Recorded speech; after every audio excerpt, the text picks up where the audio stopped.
happy Thursday to everyone. Couple extra special guests on the program tonight. You know them, you love them, both fanatics. We have Chris Kyle, the American Sniper, a.k.a. Mr. Free Throw, a.k.a. Derek. You got a million nicknames. You know him from just dominating these drafts, sniping everybody, not to be a dick, just because he doesn't let value fall.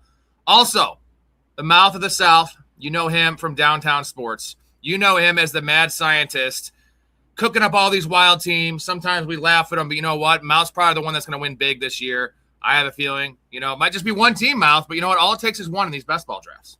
Hey, look, if one of these hits for the million, like I said, shirtless, gritty on the string. Let's just take 20K. Let's say 20K, because the million, we want that, but like we'd all take 20K, right, Derek, in one of these drafts? Absolutely, I'd go shirtless for the 20K.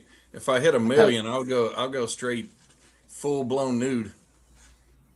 I mean, I essentially destroyed my liver for $20, so we are going streaking. And you got scorpions in Texas, so there you go. That's a risk. We have a wild ass air right now. The air quality from the fucking fires in Canada. Apparently, I didn't know about this until I stepped outside today. So bad. New York. So bad. New York's sky looks like it's on fire. We had a red sun. Yeah, it was great. So right, I'm currently inside. Yes, let's go. Great. Now. All right, we ready? We're all going to get in? Anyone else listening right now, hop in. If not, we'll do another one after this. So no fear of missing out here. So Fast Puppy, I'm going to count it down. Jay says Ohio's terrible as well. Canada's screwing us again. 5, 4, 3, 2, 1. Join it up. There we go. 4 spots available. Now it's 2. That is 2. One more and...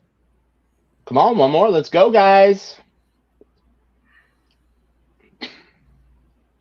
That's right. Who wants to take our money? How about that draft from the fantasy football show last night, though? That was rough, boys. From Smitty. What the fuck was that, dude? I got in at the tail end of that. I saw that team. I said, that's a streamer? What? Yeah, he's a streamer that knows his shit. I just don't, and he does a lot of best ball. I mean, I'm guessing maybe he was distracted. The bottom line is zero correlation, zero, not even a running back with your quarterback. Like no correlation in the whole team, Derek. Yeah, and like some of his picks weren't even at value. I think he reached on both quarterbacks, right? Like, I don't know. It didn't seem very good to me. Genty at 7. I mean, and I get your guys. There's some high upside receivers he has there. I'm just telling you, in a puppy, if you don't have a stack, it's unprecedented. There's never been, because you're going against so many combinations of your own players. If you don't have the quarterback with your receiver, someone will have the quarterback with that receiver.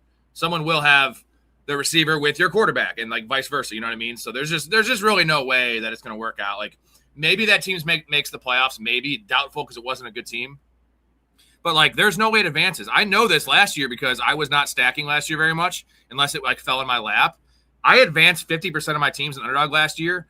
I made it to one final, and I did 400 drafts. So, like, I was in 200 playoffs, and I made one final, like, just because I did not have the correlation needed. And I had good teams, obviously. I was making the playoffs, but you're always going to run up against, you know, it's like, think if you have I had JSN a lot last year. But everyone else had JSN and Sam Darnold on those teams. So, like, there was just no way. Like I was beating him that week. So just very disappointing. I just could not believe what I was seeing. I mean, there's correlation. There's lessons learned. I mean, luckily, we all get to learn from your 400 teams worth of not making it to the finals. And we're all going to make all the money this year because now we all know better. And we're all going to do better.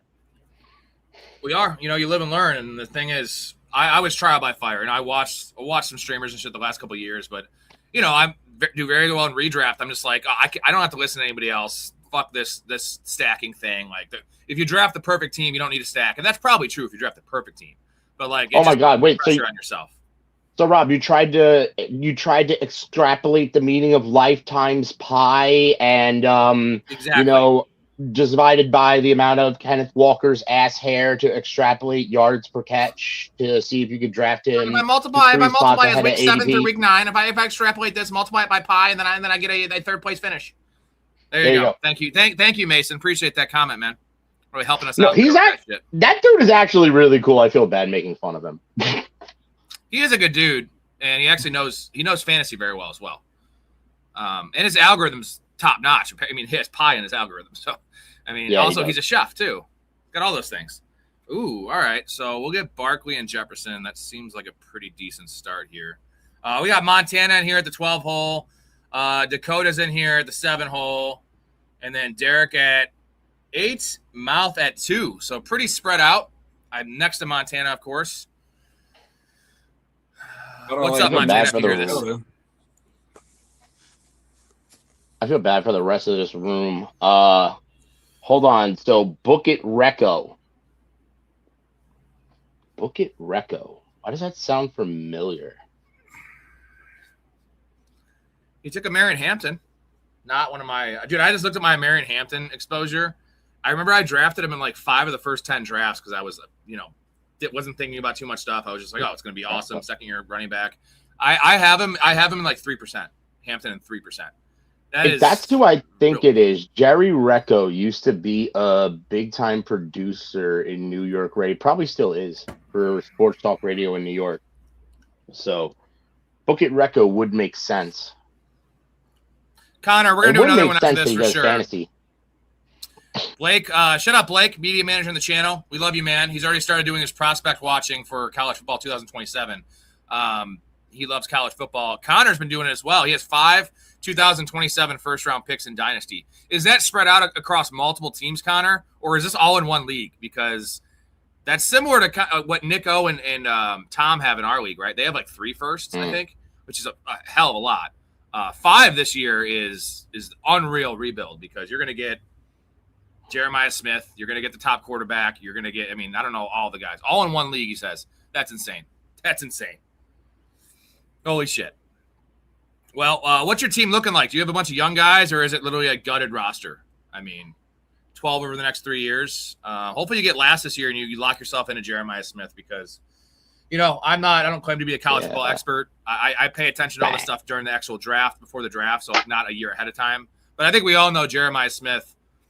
It's similar to the Marvin Harrison buzz, but I'm not saying the Marvin Harrison buzz was a lie. He was a hell of a college player. This dude is like Julio Jones, though. Marvin was above average as an athlete, really good production, had a pedigree. Jeremiah Smith's like an alien. He's an alien with like instincts. You don't see that very often. I think I just coined a new phrase for him. He's Jeremiah Smith, the alien with instincts. There it is. Let's make some shirts out of that shit. The Book It Recco is who I think he is. He is a person who's been playing fantasy football since the 90s. So, just like Derek. Derek was playing back in the black and white days, right? 95, my first year. Oh, wow. You started back like 7. In the Uncle Lion days. Curtis Martin's rookie year. 7. Woo! What are your thoughts? Speaking of the college guys, what are your thoughts on Sorsby? What's the NFL going to do with him? I don't know, man. From what I read, he was a borderline first round talent. Let me make this pick here.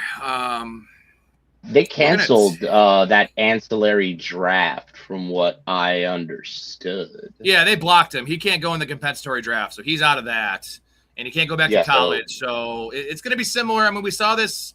We just saw this from Jamar Chase, right? He sat out his senior year essentially. It wasn't like he wasn't banned, but he sat it out. Remember the Maurice Claret situation? He sat out too. That didn't work out for Maurice Claret. I have a question. Sure. What's stopping him? I have a question. What's stopping him from Isaiah bonding onto the Cleveland Browns or something? Because he can't. He has to get drafted. I guess he doesn't have eligibility. I don't know. I'm not a lawyer. Hold on. God, I got to get a new clip. But who would be able to help us out with this? He had a meniscus issue, which totally tanked Derrick Rose's career. Damn all it. of a You know sudden what? you're gonna, He's just a doctor. He's just a doctor. He's not a lawyer yet. You know what? Next year, though, he's going to be a doctor and a lawyer. It's going to be fucking amazing. yeah, you know what? All of a sudden, the Sorsby's gonna have a magic knee injury. Watch. All of a sudden, like he wouldn't have been able to play this year anyway. I mean, it sucks for him, though, because, like, this would have been the year. He didn't declare this year. I don't know if he was able to, but, like, in this class, they were saying he was a borderline first-round pick because this quarterback class was dog shit. We all know it. Next year's class is not dog shit. So it's probably best for him to wait 2 years because where would he be drafted next year? Like, borderline first-rounder this year seems to me like a fourth-rounder next year because you have 6 prospects that would have been the second prospect if they had come out this year, right, besides Mendoza. Like, Ty Simpson blows, bro. Like, we all know Ty Simpson's terrible, right? Yeah, and meanwhile, while we're sitting here flapping our gums, Derek just snipes Javonte Williams again. And then Dakota just grabs Josh Jacobs right after that.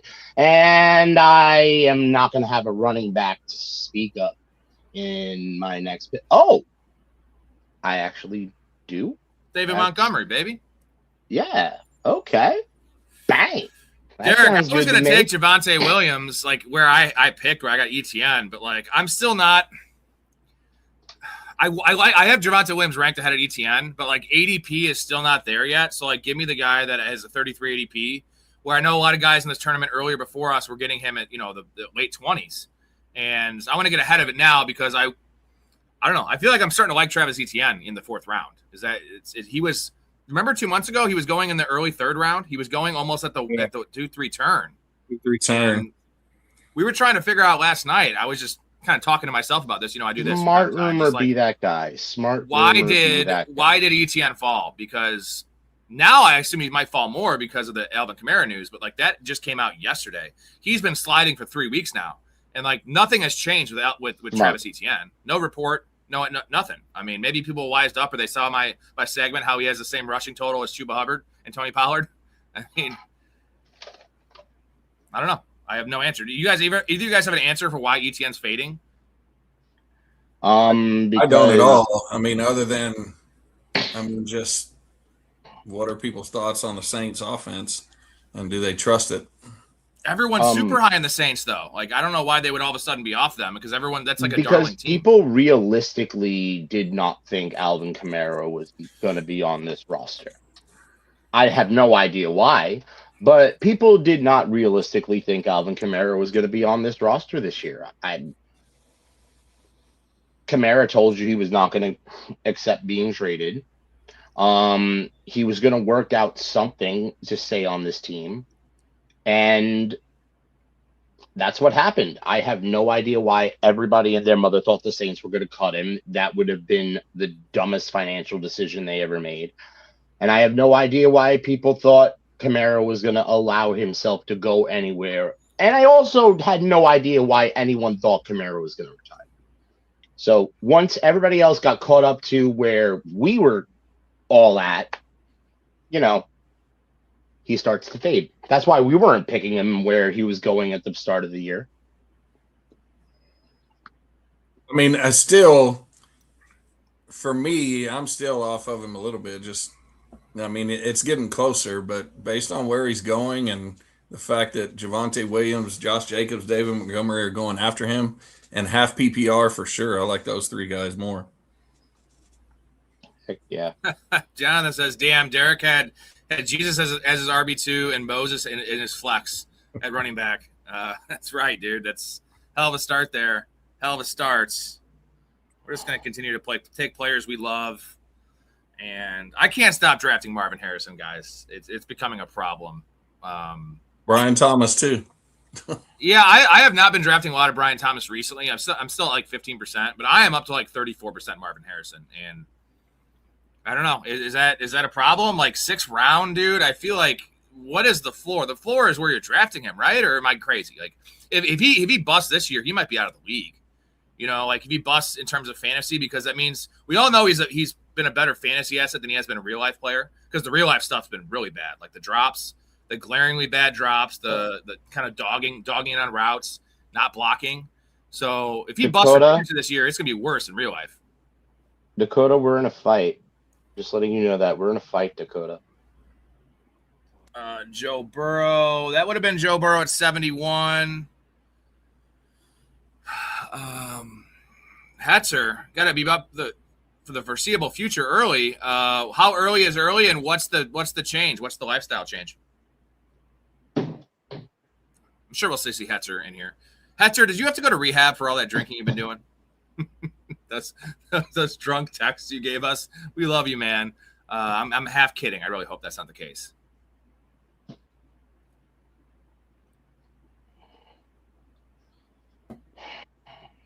Guess I'll just do that. Blake says Sorsby was being compared to Dart from what I've seen. I think he's a little smaller than Dart, height-wise, but definitely a mobile, aggressive, big-arm quarterback, which, as you know, the fantasy community and the NFL salivates over. Dakota hates those guys. Dakota is like, hey, he's a bust. Not a fan of those guys at all. Sub-Zero. So I disagree on Chuba. If he shows up as the same Chuba from last year, he will lose his job. Brooks was a second rounder, and ETN looks solid. Trevor Etienne's, I mean, he's a special teams guy. I could be wrong on Trevor Etienne. I am personally confident Etienne won't factor in. I get what you're saying in terms of if Chuba plays like he did last year. Well, you all have to factor in that Chuba actually said this, right? He said that he got hurt in whatever it was, week 4. And then he's like, he was worried about being Wally pipped, which actually happened because Rico had 3 epic outings. Derek, he did it against your Cowboys too. He called a shot, 200 yards rushing and 2 touchdowns against you guys. What was it 600 total yards in 3 games? He was going nuclear. And Chuba said himself, he rushed back because he was scared of losing his job. And that's why Chuba was even worse. And I think Chuba's a pretty bad player. I don't think he's a good player, that's sometimes a trap, right? Ooh, Chuba's available. Speaking of Chuba, fucking yeah, dude, let's go. I just passed on. Chuba's a bad player. Oh yeah, let's do it. It's not about good player or bad player. We get in these situations. Remember Mike Davis from a couple years ago? We were drafting Mike Davis in like the 5th round. Yep. And just based on workload. Here's the difference. Chuba's actually going in the 6th round, in the 7th round, okay? That's the difference. Like, there's way less risk. Like, 7th round for a starting running back, he can lose his job. I think I'll get RB2 numbers for half the year. I think that's my hope. Yeah, I think he's going to be a factor all season. Like, he may lose touches as the season goes along, but he'll be a factor. Right. If they go to Jonathan Brooks, they're not going to is there any world where there's a game this year where Jonathan Brooks receives 25 touches? I would say no, even if he gets a starting job. Like, maybe week 16 once he's like had 8 weeks. Say it would be week 15 or after that. Jonathan Brooks' comp is Jamal Charles. No. No. I mean, Jamal Charles is the leader of all-time leader in yards per carry in the NFL. I mean, maybe you could say physically. I think Brooks is bigger than Charles. Charles is definitely faster than Jonathan Brooks. Jonathan Brooks was like a 4.45 guy. Jamal Charles was fucking electric, dude. I see what you're saying, though, the running style. But that's what people were comparing him to, like the type of back that he was going to be used as, like especially as a rookie or when he first started playing. So I think Jonathan Brooks is going to be more of a PPR style player, unless, of course, Chuba Hubbard gets hurt. Well, here's the exercise I wanted to do. First 5 weeks. Let's do first 5 weeks. What they're going to ease Jonathan Brooks in. What is the touch? Like, how many touches a game those first 5 weeks is Jonathan Brooks getting? Derek, you go first. How many touches a game? Not snaps, just how many total touches per game? First 5 weeks? First 5 weeks, on average. 8 to 10? Okay. Mouth? I'd agree with Derek. 8 to 10. And probably maybe 3 or 4 of those are probably pass attempts. Yeah. Okay. I was gonna say 6 to 8, but I'll give you guys 8 to 10. That means Chuba gets 15. Right? Usually there's 25 touches a game in the backfield. They want to run the ball. The last 5 weeks, when Jonathan Brooks has taken this job over, let's assume he takes the job over. How many touches is Chuba getting the last 5 weeks? Derek? Say it's double figures, at least 10 to 12. Mouth? I'd say, yeah, it's going to be about an even split between the two. I'd say quote unquote take over the job really is just going to be Brooks is starting the game, and if he has a lackluster first series, you're going to see Chuba for most of it. So, you know, you're really going to see games where they really split back and forth between who's the quote unquote starter and who's not.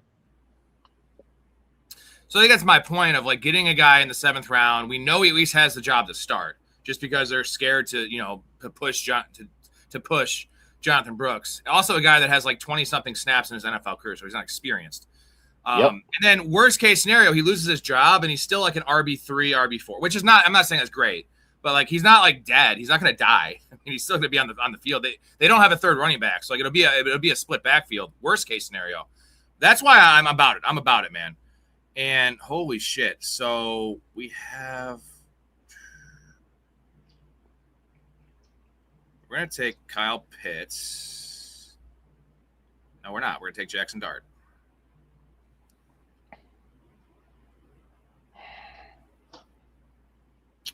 I'm fine with that.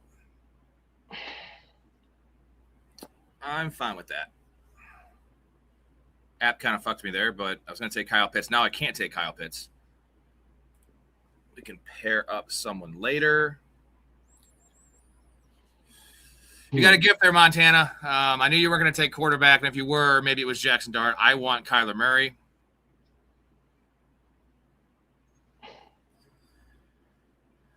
That's all good. Let's see. Connor says Chuba will get all the goal line work. That's what I think as well. Yep, that's for sure. See, a lot of people draft for the upside later in the year, which I understand that. I like to draft in my redrafts for stability and a fast start. If I start 4-1, my chances to make the playoffs, not to sound like conceited here, but like my chances to make the playoffs, everyone has a 50% chance in a 6 out of 12 playoff league, right? I usually, by the numbers, is 70%. If I start 4-1, that goes up to like 85%. And then I'll figure it out later. You know what I mean? Like waiver wire trades, if it's the home league, like there's a lot of ways to improve my team. If I start off 1-4, what are the chances that a 1-4 team makes the playoffs? It's the same as the NFL, right? You see that maybe one time a year in 32 teams. So like it's a 10% chance at best you make the playoffs if you start off 1-4. So like players like Chuba, this is the Malik Neighbors problem we have, right? Where it's like, yeah, if you make the playoffs and you get Malik Neighbors and he misses 4 weeks and you get him back healthy, like healthy-ish, and you took him in the 4th round, your chances of winning the league is astronomically higher than the next guy. But the chances that you miss the playoffs is a lot higher too, because if you go 1-3 in those first 4 weeks, like good luck, man. You have a lot of making up to do, and fantasy's fluky. Injuries, maybe your quarterback gets hurt, maybe someone else gets hurt in your team. So I'm always one that drafts. Do you guys remember who the fuck was the running back? Not Jonathan Stewart. Remember D'Angelo Williams that year when I think it was Le'Veon Bell on the Steelers when Bell was suspended or something, and we knew we had 4 weeks of D'Angelo Williams to start the year as a starter. He was going in like the 9th round, and then he was going to be the handcuff after. So like he probably would have been a 13th round pick as one of those high-end handcuffs if there was no suspension. But I drafted D'Angelo Williams everywhere that year, and he was like running back 7 after 4 weeks. And then he was a nothing burger. He didn't give me anything the rest of the year. But all of those teams started off 3-1. It was like, okay, I'm out on he was my RB2 to start the year in some of those teams. But 3-1, I can lose games then. Then I can figure out running back. And I think sometimes we get in trouble trying to play for the future. It's I always say this about retirement. It's like everyone wants to do all this stuff to retire, and then they get fucking cancer at 57 and they die. And they set themselves up, but they didn't actually get to the retirement. So it's a weird analogy, kind of dark, but like let's live in the now. And the now is early part of the season. Like that is the thing that people don't understand. These best ball drafts are different. Like, you need to make the playoffs to get there, but if you don't have the bullets in the chamber, you can't do you can't alter your team at all. You can't change anything, and you're stuck with what you have. Where in redraft, you are not stuck. I mean, Michael Wilson happened last year. There's always those guys, specifically at the running back position, that you can scoop up and can change the. Oh, Baker Mayfield's still available. Holy shit, this guy should take him. I can't take him though. That would be Booker Recco, and instead he went with Coker. Damn, someone took Likely. So you had the opportunity. I can't take 3 quarterbacks. I can't take Dart, Kyler, and Baker. I want to, but I can't. So we have a tight end issue for sure. Hate doing this, but let's take old crusty, dusty Jake Ferguson. You got to do something. Crusty Dusty. I'm biased, but He's fine. Malik He's Willis, TJ Hawkinson, bro. It's the same thing. the guy who should have taken Baker, instead goes with Malik Willis. Blake, they would go away. I'm not saying they won't go away from him, because if he's bad like last year and Jonathan Brooks, they do have high draft capital in him. They will not hesitate. They did it with Rico last year. They had no ties to Rico. So, like, if he's bad and Jonathan Brooks is good and looks healthy, they will go away from him. But it's not like people are drafting as such that Jonathan Brooks is going to take over this job. And, like, there's no NFL evidence to support that. Like, we don't know the knee. We don't know that the quality of his knee anymore. We don't know if he's the same running back. We don't know if he can hold up. I mean, there's a lot of what ifs with Jonathan Brooks. That's why, like, the fact that they're going within 3 rounds of each other right now in fantasy is just a joke. I mean, the starting running back should not be going 2 rounds ahead of the backup in any world. Like that'd be like Jahmyr Gibbs back in the day going, in the first round, and let's take David Montgomery in the 3rd round. No, we were taking David Montgomery in the 6th round because he wasn't the starter. And I don't know. It's also still the Panthers too. Like, the Panthers blow, bro. Maybe that's not a ringing Chuba endorsement, but division champs.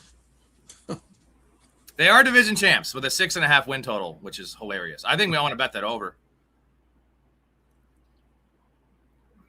That whole division, they still have is 6 probably games. 6.5 wins.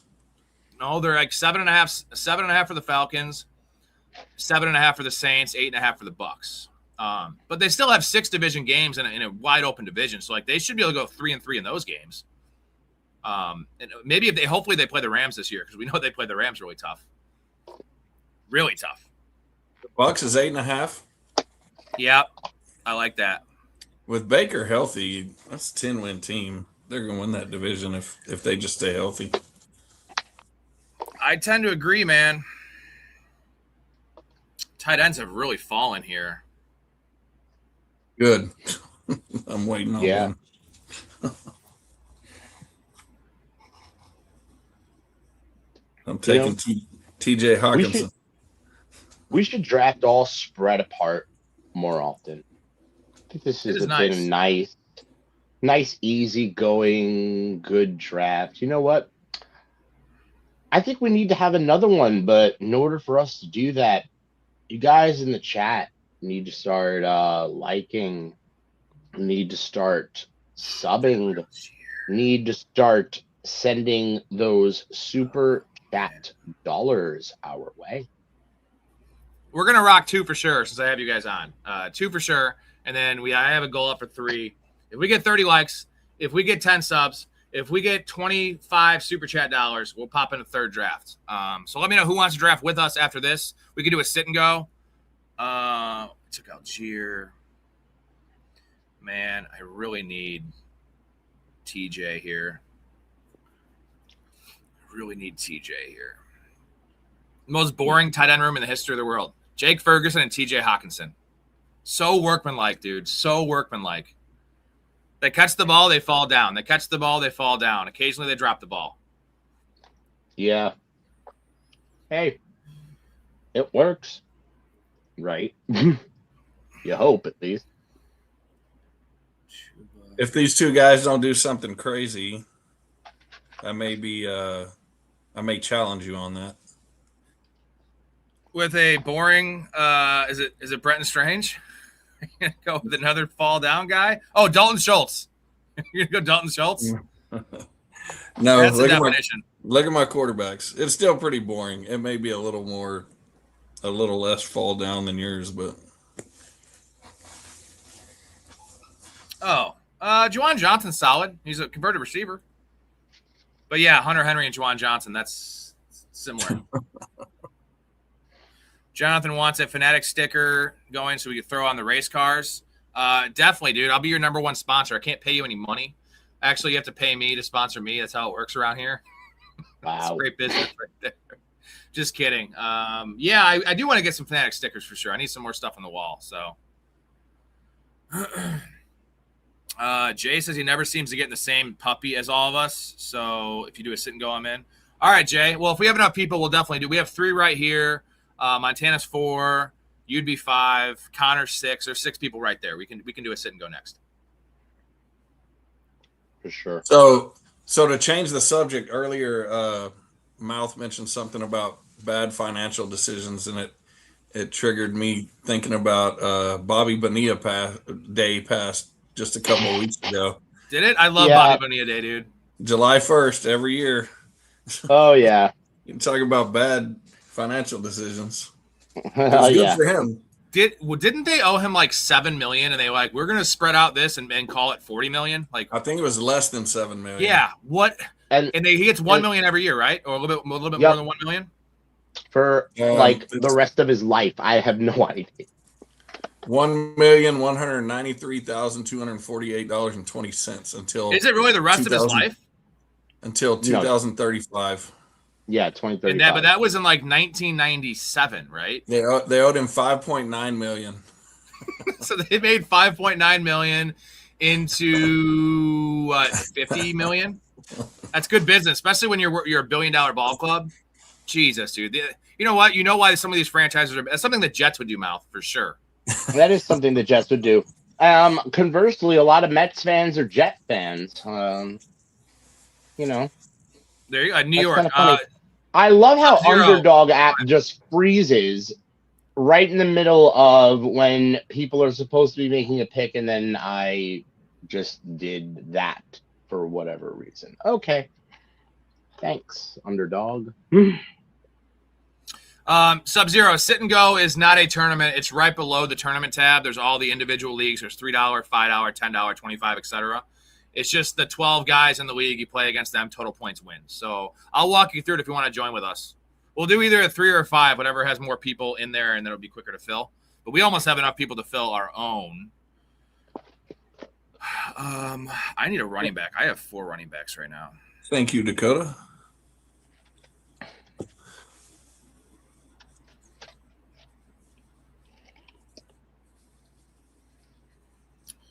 Need 1 more tight end. Name in mind here.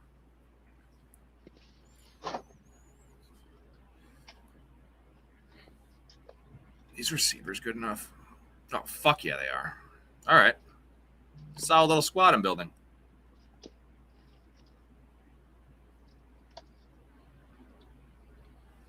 It's the Underdog doing that. Sean On the Tucker. turn.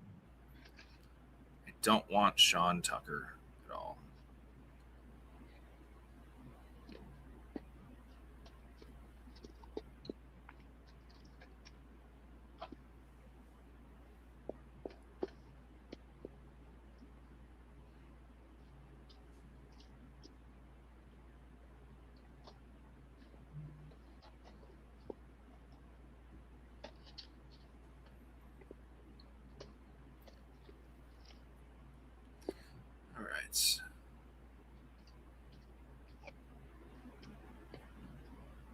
Oh, Jonathan has a sticker guy. Oh, that's awesome. I want a sticker guy. I have a balloon guy, which doesn't really help my day-to-day life. My whole fucking house is full of balloons. That's a Seinfeld joke, if you guys don't get it, where Kramer's like, can I store these in here for the millennium? And Jerry's like, you're going to keep these in here for a year? He's like, no, those are my everyday balloons. I have everyday balloons. Everyday balloons. What's happening here? That French animal bit my ear off! Well, that's an absurd exaggeration. My apologies, Bidwell. He look in our tent. He look at my woman. He saw her breast. Her breast? You saw her breast? I've said it before and I said it again. Any man who look on her will die. Is that you? No, Mouth, you didn't take Gino. Wow. No. Did you want him? No. Okay, well, you could.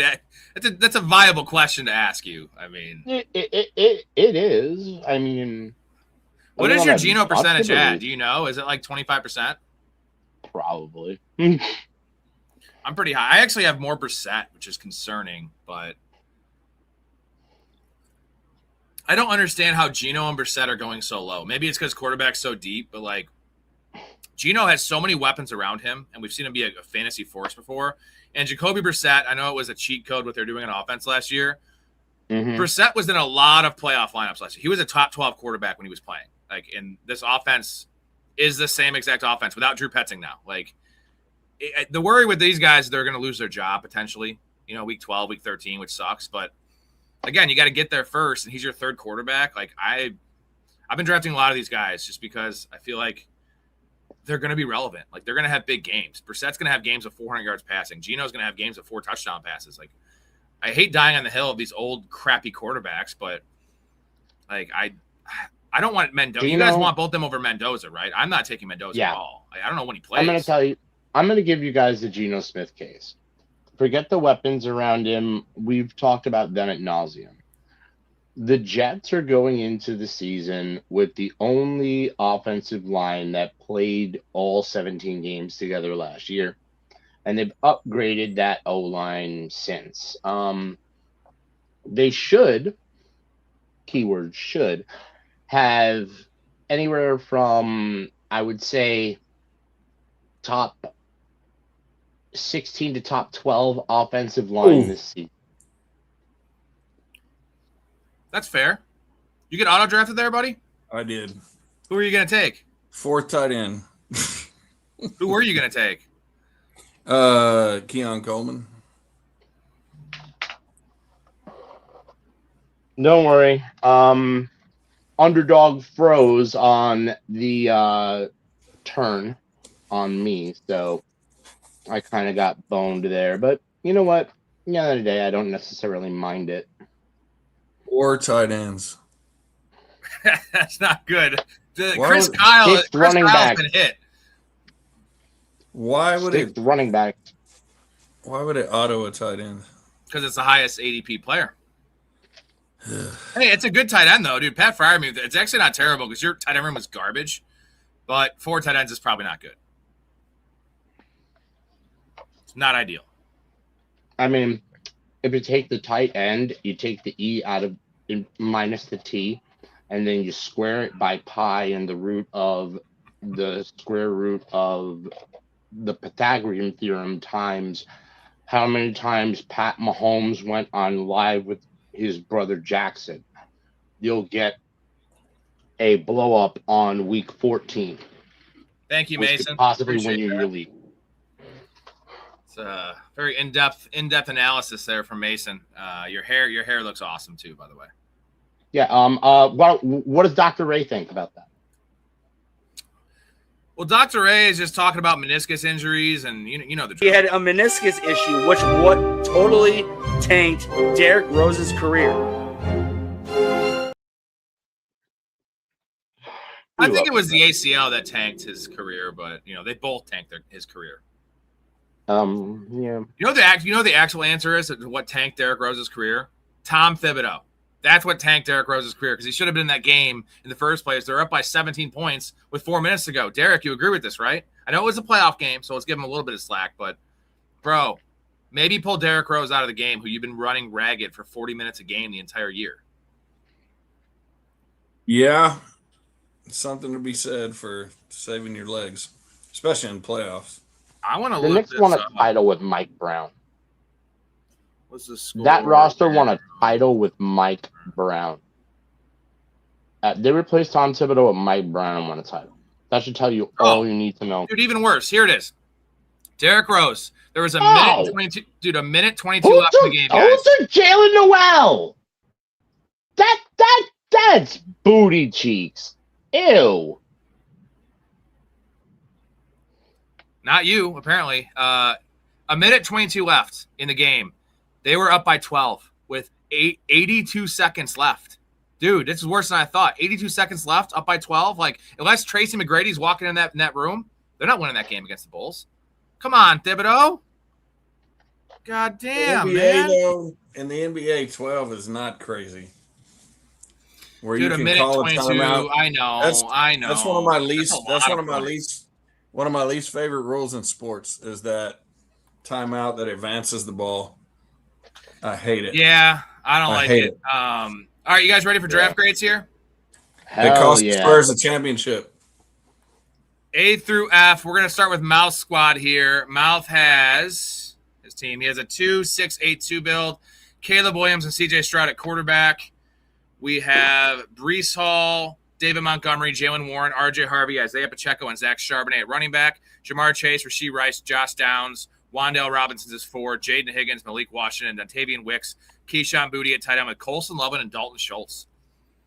Gotta say, man, I thought it was a little heavy at running back at first, but it's because you went with the two onesies. It's a pretty balanced squad. I like Zach Charbonnet for the late season stuff. Middle of the receiver room is a little dicey with Downs, Wandale, Higgins, but Washington, Wicks, Boutte. So that's my biggest issue is the wide receiver room. Derek, what's your grade for the squad? I like this team. I'd say it's a solid B at least, B to B plus. I think it's a good team. I agree. I think solid B is fair just because the issue at wide receiver, but you have Higgins, you have – what is your Bears correlation? Is it just – it's just tight ends? Okay, so it's just Loveland. Either way, that's fine. I'm going to go solid B. Closer to a B plus than a B minus, though, for me. Mouth, you agree? You think it's a good team? You like it? Yeah, I'm more along the B to B minus range because I am heavily stacked, but on the Houston side. Me and Dakota are in a fight because Dakota took the guy I really wanted to take at quarterback. Who's that? So, Burrow. All right. Oh no, somebody took Burrow. I thought Dakota took Burrow. Somebody took Burrow. Yeah, Dakota like literally did. a pick or two before me. There's Dakota. He picked him one pick ahead of ADP, so he had T. Higgins, right? Let's make sure. Yeah, he has T. Higgins. So this is Dakota's squad. Pick up the 7-hole 3-5-8-2 build. We have Joe Burrow, Jared Goff, and Geno Smith at quarterback. Josh Jacobs, Quinshon Judkins, Kenny Gainwell, JCM, Mike Washington, St. Brown, Drake London, T. Higgins, Alec Pierce, Travis Hunter, Flournoy, Jerry Jeudy, Tank Dell. This tight end room has to be trash, right? Because this is a good team. Sam Laporta and Chickaconquo, dude. This is a better team than Mouse. This is almost an A minus. I'm going to go B plus for this squad. I mean, I love the receiver room. I love Alec Pierce as your 4. When he comes back, he's at least a 3 in my mind. And then Gainwell is your 3. That's a perfect 3. JCM, Mike Washington. You have guys with specific roles for this best ball team and a really good quarterback room. Look at this. Like Burrow and Goff's enough. They have the same bye, and then you get Geno Smith right at ADP. Love this team. Mouth, what's your grade? Yep. That would be the B. You said B, but more towards the B plus range. I was saying more towards the B minus range for myself. That's the B more towards the B plus range. That like more towards. We got to start grading ourselves on a more stringent scale now because we have been doing this for a while. We got to get super nitpicky with our teams at this point because it's getting close to the start of redraft. And, we've been at this for a couple of months now. So any little mistake, in my opinion, is going to bump up or knock down our teams. And this is the difference between are we breaking even on our money or are we going to win 20K? That's why I gave myself a D plus last night because that was the D plus team. Derek, what is your grade? You love this team or what? I love this team. What are his stacks? Does he just have T. Higgins with Burrow? Jared Goff. You have St. Brown and Sam Laporta. And then Geno Smith. You have, I'm guessing, nobody with Geno Smith. Still, that's enough. That's 3 stacks. I mean, it's a little light, but it's still enough. Then why'd you take Geno? Because those guys have the same bye. Joe Burrow and that's what I said. Joe Burrow and Jared Goff are enough, but they have the same bye. Just use Geno 1 week, and his team's strong enough at all the other positions. That's a B+. I support the Geno Smith pick. You had to. You don't want to sacrifice the quarterback, dude. Yeah, but that's why it's not an A minus. Like that. But that's why it's not the A. Yeah. So like maybe a month or two ago, this was A minus, but not now. It's a B+. Derek's squad. We have Drake May and Tyler Shuck at quarterback. JT, Derrick Henry, Javonte Williams, Tyrone Tracy, Jordan James, Chris Olave, Christian Watson, DK Metcalf, Romeo Doubs, Xavier Worthy, Casey Concepcion. Is that your 7? Concepcion's your 7, and then Adonai Mitchell with Hunter Henry, Juwan Johnson, Kate Otten, and Pat Frymuth. So, man, Yeah, he needed 4 tight ends. I think you did because I don't see an issue. Bro, Maybe you an needed extra receiver. That was not an auto draft. You lied to us for dramatic effect on the podcast.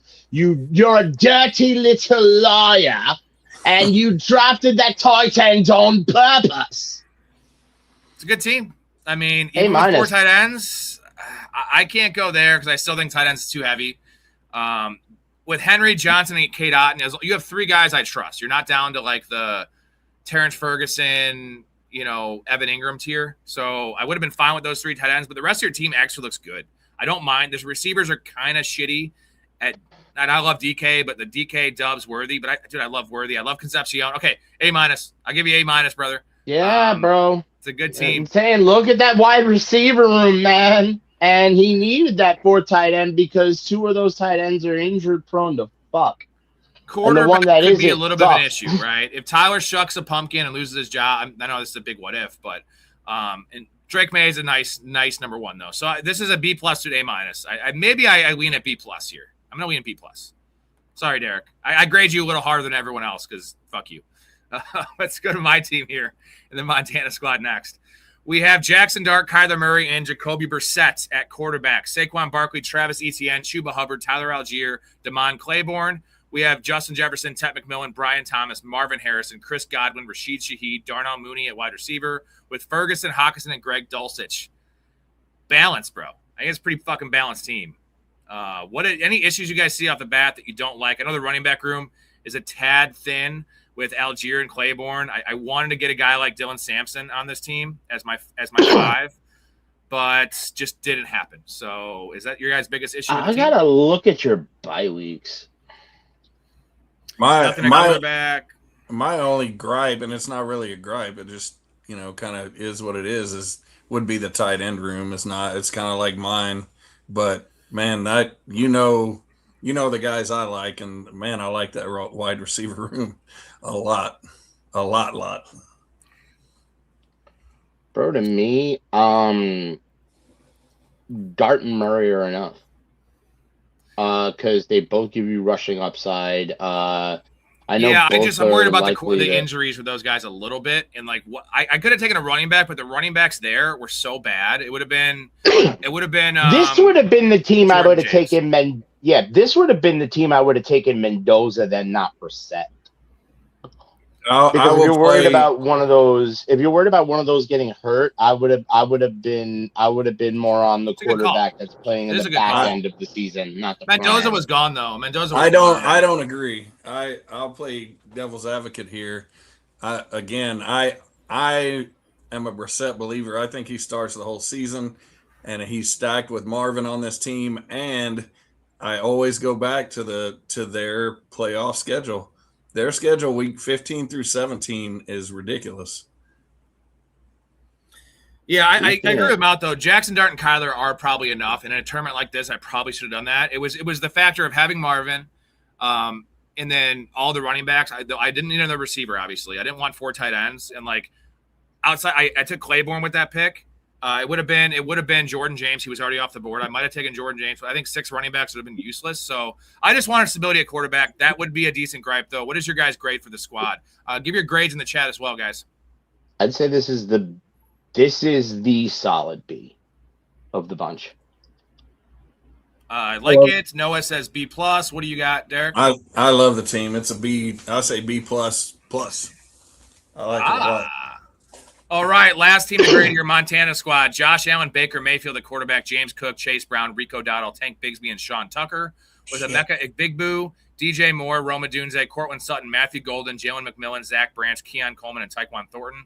Kyle Pitts and Dalton Kincaid. This is a fucking good team too, man. A really good team. Stacked up with Josh Allen.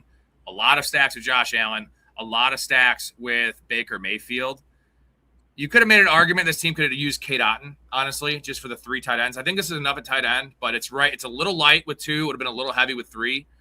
Opposed to taking Tyquan Thornton there, because I think the wide receiver room is enough. What does he have, 9 receivers? No, he could have had Fryer. He could have had Freiermuth if he didn't get. He has 9 receivers. Yes, he has 9 receivers, but in reality is 8 because McMillan is pretty much Emeka Egbuka's backup. I'm not going to get copyright infringed by Gronk. Also, he's gigantic and sure? could probably fold me into a table. Might. And you got to give credit to this rookie sensation wide receiver out of Ohio State, Emeka Egbuka. Emeka Egbuka. Emeka Egbuka. Thanks, Gronk. Yeah, we I'm don't gonna need go a B+. Gronk copyright strike. I'm going B+ in this team, man. This is a fucking Yeah, me banger. too. This is a banger. A lot of Like, 'cause bangers. this is Everyone had good grades. Yeah, this is an 8 wide receiver team, not a 9, because McMillan and Ibuka back each other up. They both stack Baker. This is good.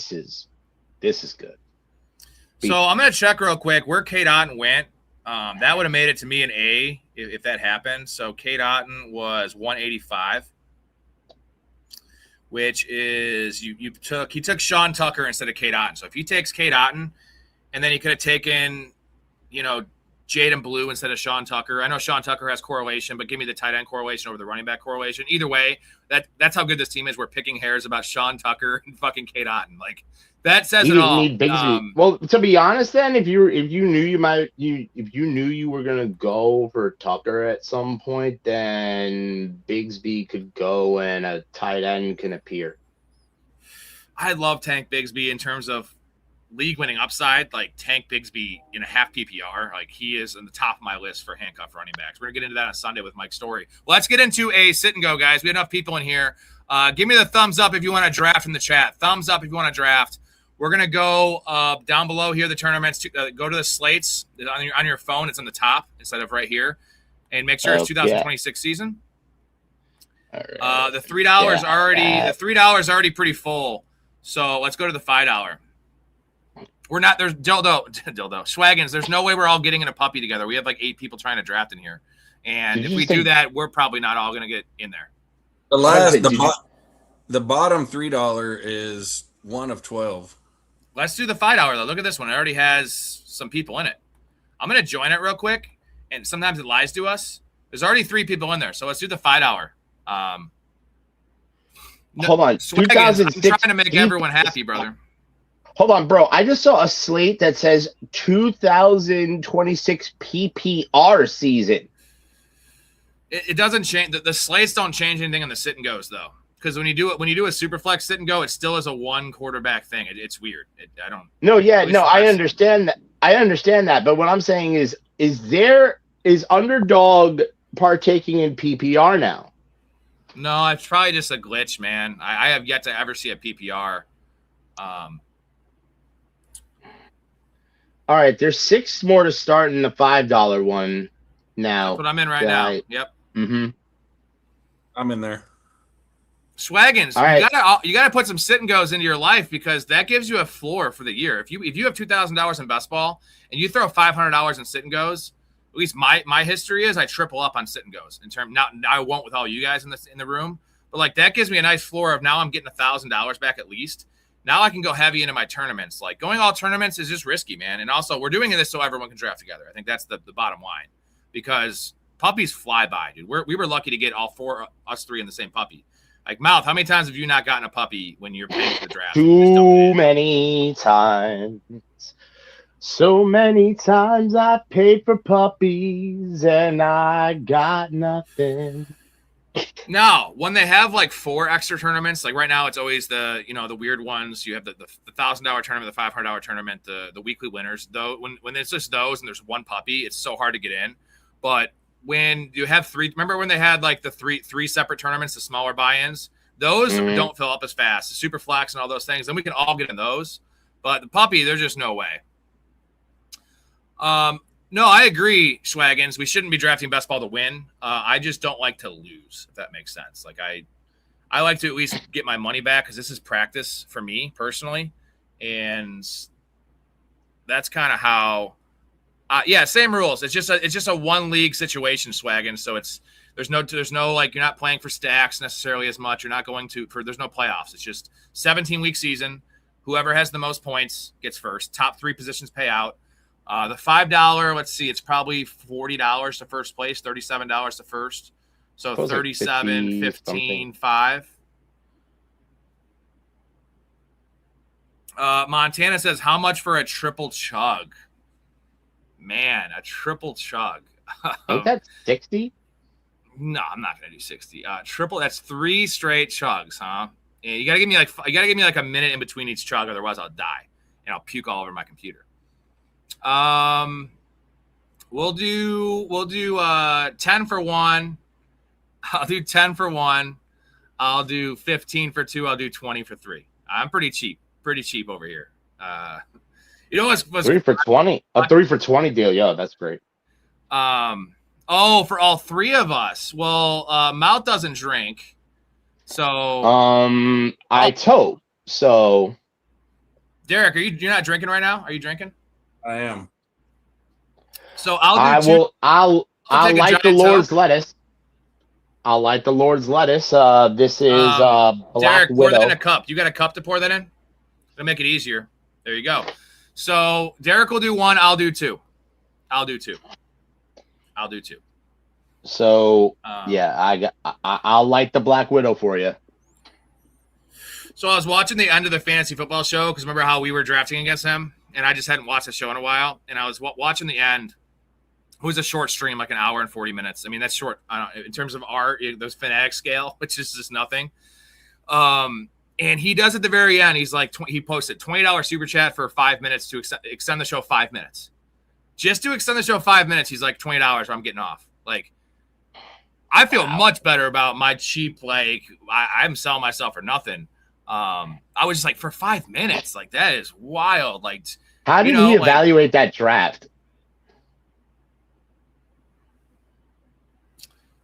How did he evaluate the draft? He didn't evaluate because he was yelling at someone on the phone. That's what he was doing. Wow. Is everyone in this?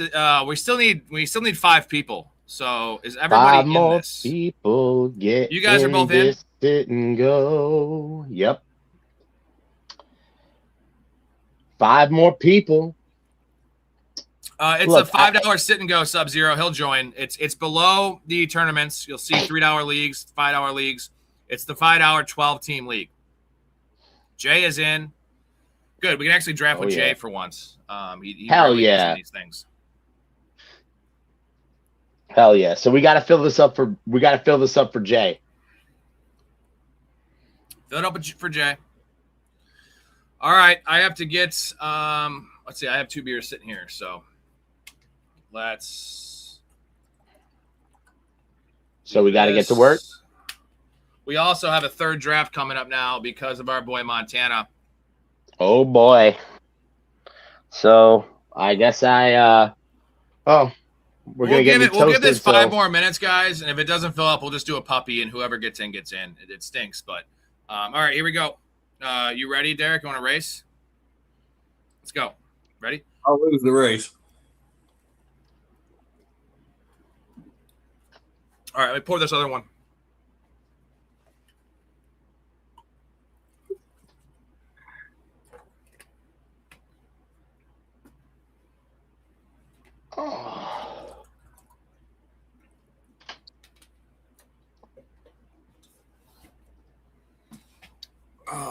Well, it looks like we might have to just join a puppy and say screw it. I'm going to race myself on this one for the second one. Modelo's a tough chug. Here we go. Here we go.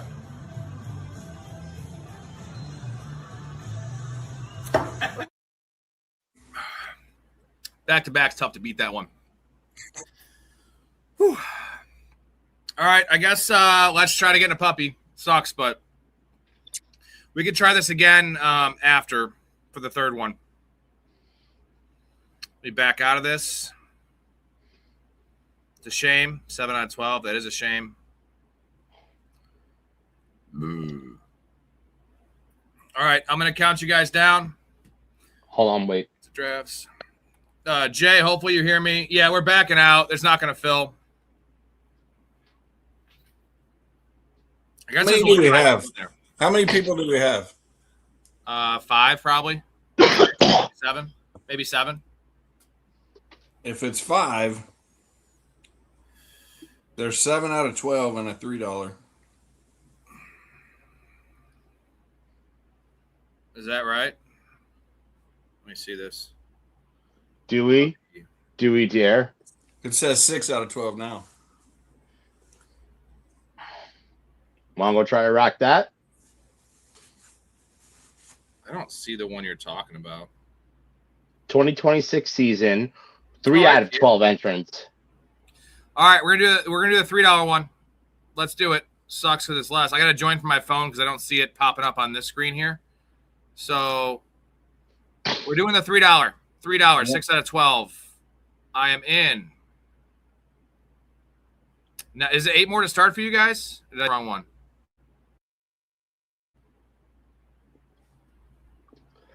Oops. Mine says 5 more to start. I got 6 more to start in mine. I got 6 more to start here. Mine says 5. Hold on. I got issues with my camera. Let me see if I can figure this out. Mine says 5 as well. All right, then let me get the heck up out of here.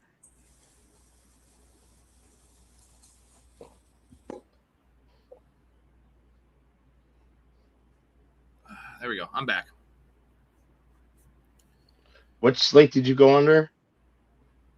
It says 4 more to start, 3 more to start. If you're on your phone, it's the top one, the $3.12 person. All right, I'm in the one that says 3 more to start. There we go. 3 more to start now, Sub-Zero. I'm 4 picks All right, let's away. go. I'm 4 picks away in my slow draft pug. I'm in like 35 slow drafts right now. It's wild. I'm always up, though. I'm always in the clock, you know? Always drafting. You in the right one, Sub?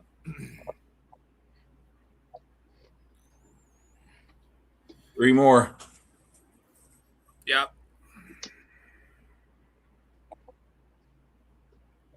Three more to go. Let's get some people in this draft. Hey, Derek, did you yeah, 3 more to start. Derek, did you put your Bowers promo code in to start this draft? Clearly, I didn't in the last one. Noah, are you in here? Noah, did you get in this one?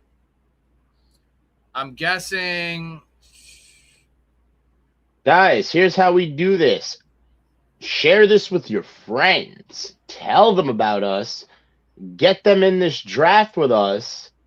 And have them talk shit with us. Let them know what the community's like. Once they get in and draft with us, they're going to fall in love with us just like you did. You know, pause. No homo, of course. Or maybe if that's how you roll, we love you guys too. Maybe a lot of bit, you know. Ray's a sexy man. Ray is. Yeah, but here's the thing. If you come and you join the community, you're just going to friggin' love it. And you're just going to draft with us all the time. You're going to be in the Discord. Conversations like this happen all the time. You're going to find out all about fantasy. You're going to find out all about who you should be starting. You're going to hear about all the injury news, all the NFL news, all the insider stuff that we give you. And you're not going to hear about pie. Unless it's also the good you kind. can also hop on over there to Downtown Sports on YouTube, guys. Also 23 other platforms where sports come home twice a week. Only twice a week. It's not as much of a commitment here as we have. Guys, we're still waiting on 3. I think we should just say fucking and do a puppy. I mean, sucks, but. Or 2. Hold on, we got 2 more. Come on, 2 more people. 2 more? Okay. Let's give it 2 2 minutes. Let's give it 2 minutes. 3 minutes. We'll give it 3 2 minutes. more people. Noah says he doesn't mess with sit and goes. He's watching though. Come on, it's $3. You have a chance to win. You have a chance to win $20. One sit and go, bro. Draft with us. It's not for free. It's not for charity or anything. There's actually money. It's just not like $20,000 on the line. But think of this as the best practice you could possibly get. There we go. One more to start. More. Noah, did you pop in? Noah might have popped in. I think we peer pressured him, man. Hell yeah, that's right. Now, Noah, all you got to do is get one of your friends. There we go. I think we got Noah in here. There we go. There we go. We will Jay do a up at puppy 1. next. Jay has the first pick. And as Jay is first, I am last. Ooh, boy. With Montana get right no in one here. front of me. We will Oh. do a puppy next though, guys. So try to get Sal everyone in a puppy after 5. this. Sal 5. What's a Sal 5? Is there a Sal 5 in the house? Salvetri? What's a Sal 5? That would be hilarious if it was Sal Vetri. That would be great. But doesn't he like exclusively do DraftKings or something? I think he's a DraftKings guy, yeah. All right, here we go. Jay with the first pick. What's he got for us?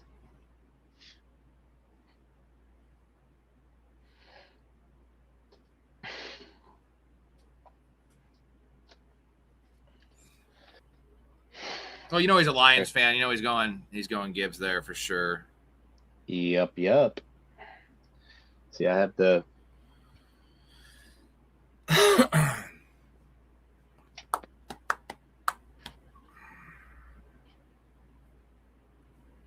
Knew he was going to do that. Shit. I did the DraftKings, the buy one get one for the Millionaire Maker, and I got CMC and A-Chain in both of them. Nice. Which is ideal in full PPR. I was going to say that's full PPR, right? Yeah, same start though. You know, why not? I'm all over CMC and full PPR. And these, I don't have a lot of CMC. I take JT over him and have PPR. And maybe that's silly. Just I want the workhorse on the ground. That's like I just trust JT's touchdown upside. You know, like McCaffrey. What did McCaffrey have? 5 receiving touchdowns last year, and maybe that happens again. But let's see here. Let's see what 7 receiving touchdowns last year. 7 receiving touchdowns last year for CMC. 10 on the ground. Like. I guess he had 7 in 2023, so I guess McCaffrey only catches 7 touchdown passes a year. I just don't see that happening again. You know, 7 receiving touchdowns. Maybe he has 12 on the ground. I just think JT, if he stays healthy, what is JT's floor for touchdowns this year? Is it 13 if he stays healthy? I was going to say 12. 12 is the floor. At least 12. And then, CMC's due to play 7 weeks. So you never know. Yeah, and JT has been hurt as well, you know, but like I feel like JT's injuries were more fluky. They're ankle injuries, and I'm not saying that CMC's weren't totally fluky either, but CMC's had some more major stuff with him, and he's older too. JT's 27, CMC's 30. I mean, those are 2 tiebreakers for me: is scoring, and then the risk involved with CMC, where you know I think Derrick Henry is the definition of a safe player as Mount takes him at the 1-2 turn. I'm very comfortable with Derrick Henry in these. Where would you guys draft Derrick Henry in full PPR in DraftKings? Like that's the thing. It changes a lot for me in full PPR. You do get the bonus for 100-yard rushing games. I think that's fair, right? Pick 22, pick 23. Yeah, I think for sure you bump him below guys like Chase Brown and A-Chain, and I mean potentially even Hampton. I'm not a big Hampton guy, but Salvetri is. Well, Hampton's like the hipster pick, man. It makes so much sense, right? If they extrapolate what he did last year, you don't have to multiply by pi with Hampton because when he came back, he was catching 5 balls a game. That was also a product of Justin Herbert having 0 time to throw. Yeah, that's and if you have 0 time to throw, like who are you going to throw to? Obviously, it wasn't Lad McConkey. The wide receivers were dying there last year. They're going to be better this year. They're going to have a lot more time, and Justin Herbert wants to throw the ball downfield. Justin Herbert's such an aggressive passer. And McDaniel, you know, he did throw to A-Chain a lot, but Marion Hampton's not A-Chain, guys. No, he's Rodney Hampton's son, and he runs a lot like his dad. And that's a very good thing for him because his dad was very fleet of foot, very very small but a very powerful back was able to crash through the line, played bigger than he was, never really got hurt either. That was the other thing. So hopefully Omarion Hampton can actually inherit that from his father. We'll see as his career goes on. But I do like Omarion Hampton. I'm just not picking him in fantasy because I don't know. Part of me, when I bet money, I like sure things. I have no idea what this kid is. This is basically like rookie season 1B, you know? Ooh. There goes Trey McBride. I was debating going Bowers and Trey McBride if he fell, which I like a lot more in a sit and go than I would in a tournament. That would just be sick. Breece Hall. I'm not taking fucking Breece Hall. No way, dude. Gonna have to take. Oh, I really don't like this pick at all.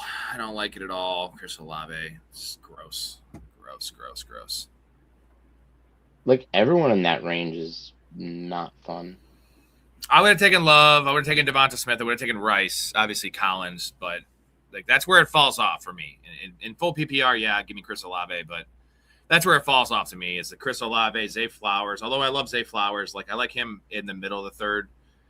Kyron, I'm not taking. I know you would take Breece Hall mouth. Like I'm not taking a guy that's going to score potentially 6 touchdowns. At least it's what Vegas is telling us. I catch like 50, 60 balls, and even in half. I hope so. Matter. Well, I'm going to take him just because it's value, and I don't have any shares of Breece. Yep. But you see, I'm not taking him at 26, 27 where he's going. Whenever I'm grabbing him at like 31, 32. So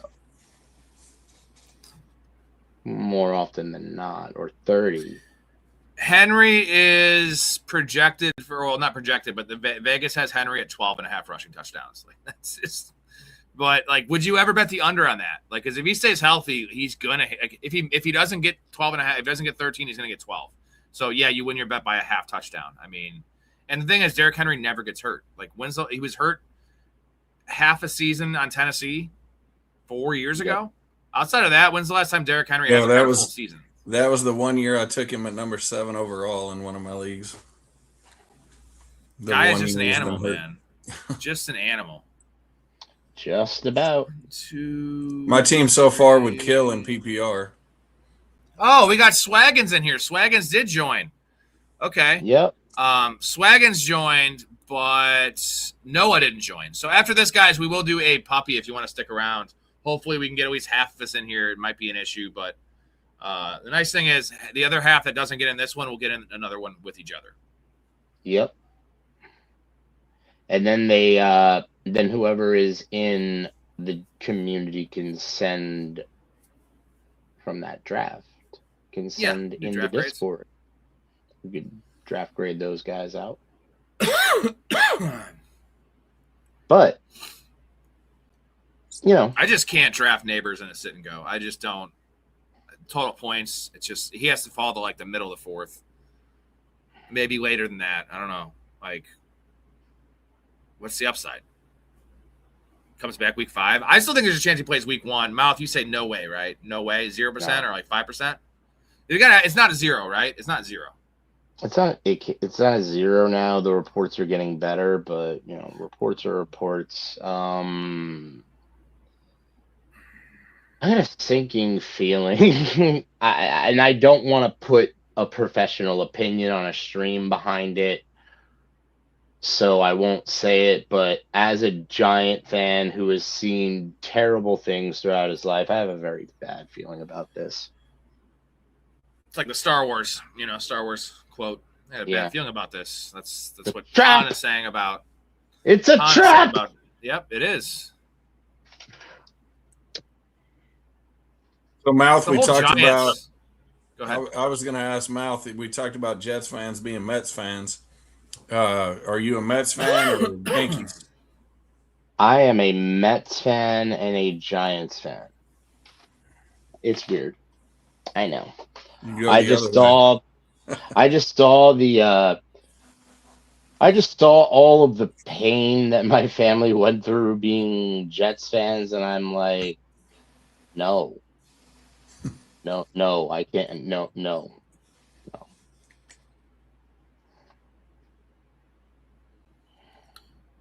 right, Luther Burden falling all the way to Jay there at the 4-5 turn. That's pretty nice. There goes Judkins. God damn it. I wanted Judkins very, very badly.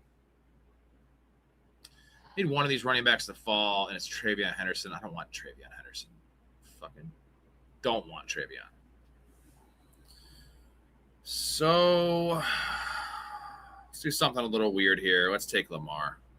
I don't have to worry about stacking him.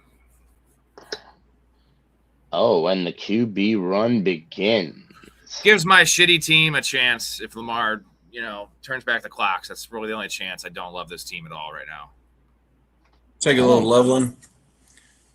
I don't think I have any shares of Loveland either. This will be a fun team. So it's the one you don't want to win because all the guys you never draft, if they go off, that means the rest of your teams are not going to do as good. So it means my tournament teams are going to suck. Yep. It's pretty funny. God, running back gets so gross. Man, running backs are gone. There's Price. What? Who will bite on Jadarian Price here? Not I, said the fly. No, I know neither of you guys are probably going to take him. He'll probably go to Critter with the next pick. Or, if I take him, I'll end up with 7 running backs. Yep. So this is the last time you learned your lesson, man, on that one. Don't take Jadarian Price.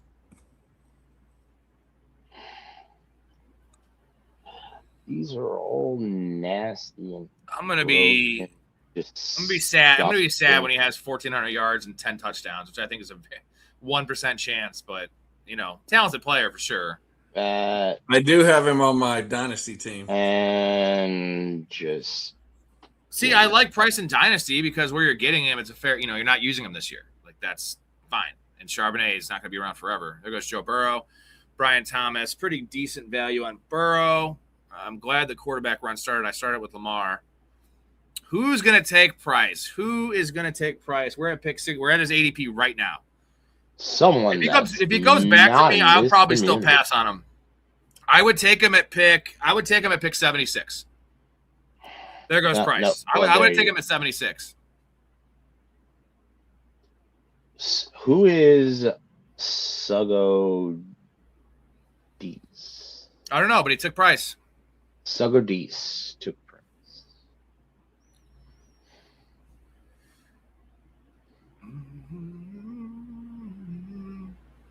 Everybody's got a price. Everybody's going to pay. Schwaggins takes Jordan Tyson. There goes Marv. I knew that was coming, man. I knew that was coming.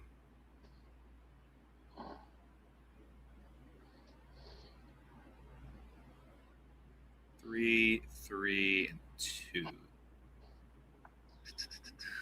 We probably need to go running back here for sure. I'm going to take Marv, another one of the players that you love, Derek. Yeah, are you getting higher on Marv, or have you always been high on him? I've always been semi high on him. I've drafted him in a lot of drafts. My percentage on him is probably pretty high. Let me see. It's the price, man. It's the price. It's just the price is too good. It's free this year, based on the workload and the talent and the draft capital. As much as I hate guys that only refer to draft capital, like when you're taken in the top 5 of the NFL draft, you're going to get every opportunity to succeed, as long as you're not fucking up off the field. And Marvin Harrison's not fucked up off the field one bit. He hasn't been the best teammate in terms of like hustling. We haven't heard of missing. It's not a Keon Coleman situation. You know what I mean? Keon Coleman's fucked up a lot of ways, and everyone is gone now. Okay, my queue just emptied. I'm 12%. That's not as high as I thought it was. No, it's fair. So, any guess on my number 1?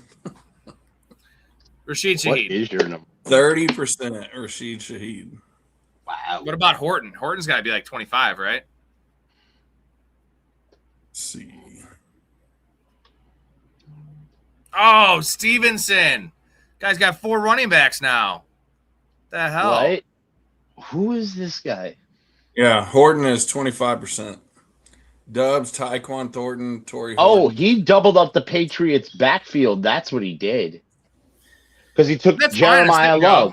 I get it, but Well, dude, well, 4 because he running took backs, Jeremiah bro? Love as his Jeremiah Love is his RB1. That's why. I just don't. If you're not going to trust the guy, like, why draft like that? You know what I mean? Like, it's if you don't trust him and you're like, oh, Jeremiah Love is going to be bad early in the year, then he's probably not going to return. He's going to be that bad. Like, Love, Montgomery, Hendy is plenty in my mind. Yeah. Now he has 2 receivers. I have a ton of stock in this guy too. DK Met Bowl, baby. ADP 77 is just insane for DK. I mean, he's going to score 6 touchdowns. He does it every year, which isn't great, but it's better than the guys around him, you know? Like, Mekhi Lemon goes ahead of him in this draft. Parker Washington is higher than him. It's insane.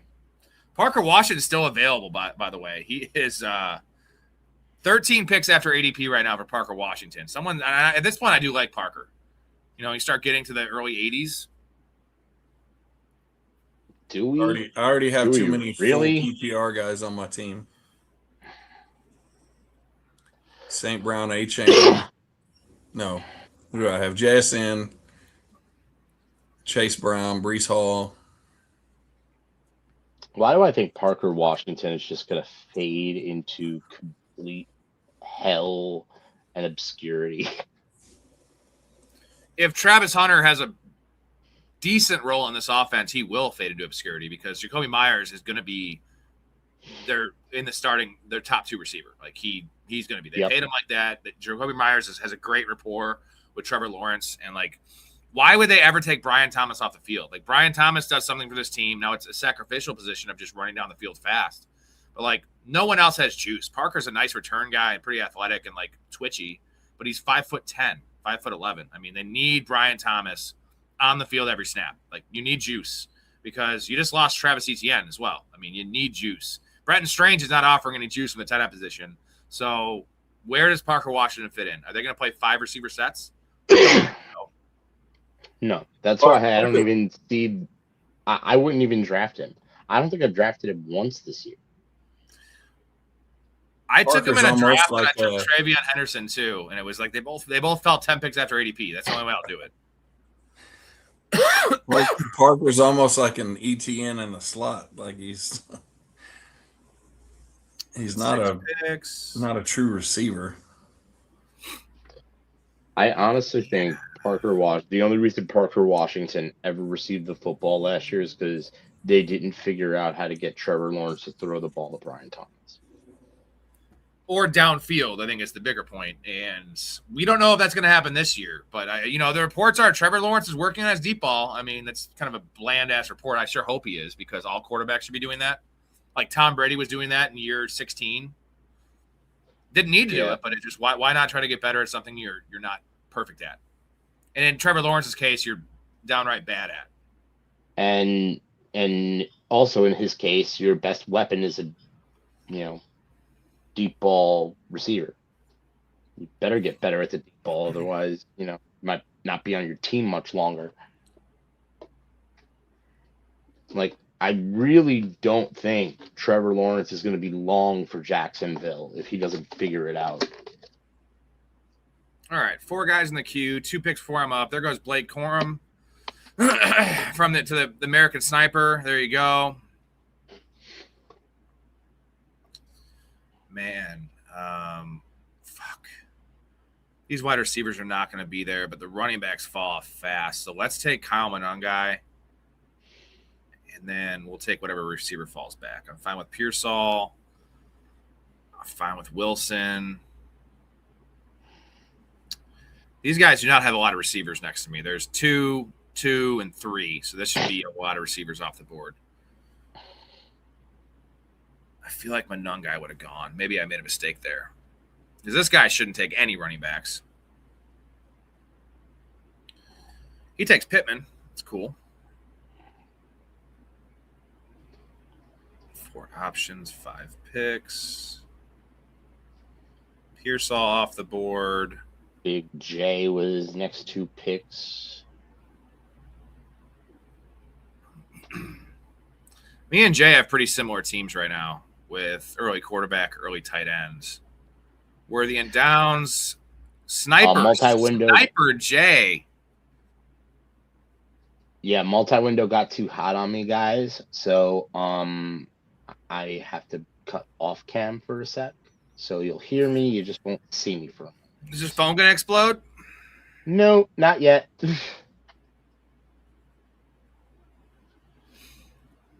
Not yet. We'll know. I get Patrick Mahomes 11 picks after ADP. You should. This dude has Purdy and Drake May, and it's Sub-Zero, who's a pretty smart individual. That would be just too much of a quarterback. I guess there's two with 2 quarterbacks. Mahomes it is. Look at you, man. See, that's why we call him Chris Kyle. Not even a snipe, but just a value pick. Same with Blake Corum. Pretty solid team. Chase Brown, Breece Hall, Blake Corum, JSN McLaurin, Marvin Harrison, DK Metcalf with Patrick Mahomes and Colson Loveland. Woo! Balance, baby. That's balance.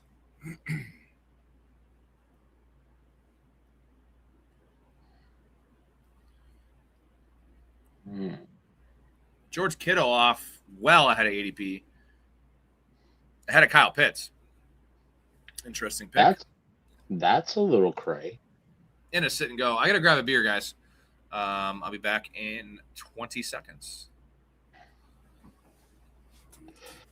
So, we have Gainwell goes off the board, and then Pitts goes off the board. Of course he goes off the board because I wanted to pick him.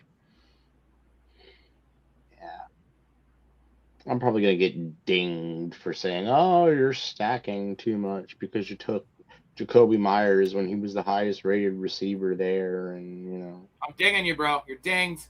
Yeah, you could ding me all you ding-dong want. There you go. Ding-dong, ding-a-ling. Jordan Mason. We need to put a pause on all the dinging. Dingity-dong, ding.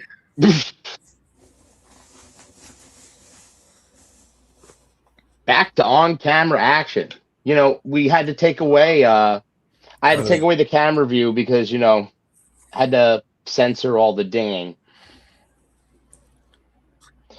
Sub-Zero, if you take Daniel Jones, that's not as big of an issue. Taking Mahomes there would have given you Drake May, Brock Purdy, Patrick Mahomes.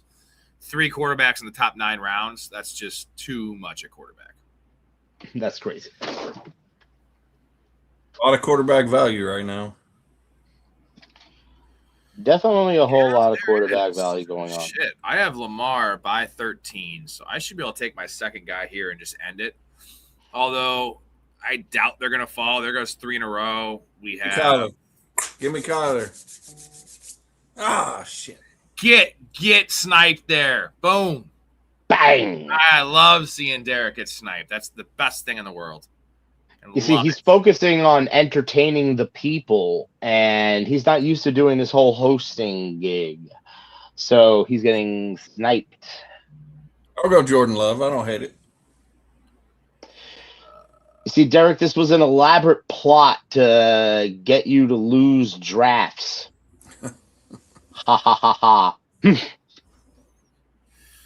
Yep, they all went off 5 in a row in succession. Baker is still available.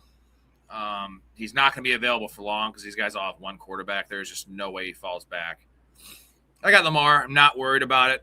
There he goes right there. Yeah, I was the only goofball with 2 quarterbacks for a bit. Yeah, but you have 2 where you don't have to take another one. That's right. Watch him do it. Hey, Geno Smith's going to be out there after ADP. You'll be very tempted to take Geno Smith. That's your weakness, dude. It is. I mean, but then again, that's For a guy only that calls himself a Giants fan, he sure takes a lot of Jets.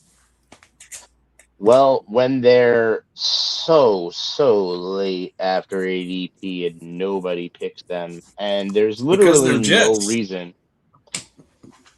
Yeah, then people have insane biases against them for no reason other than that.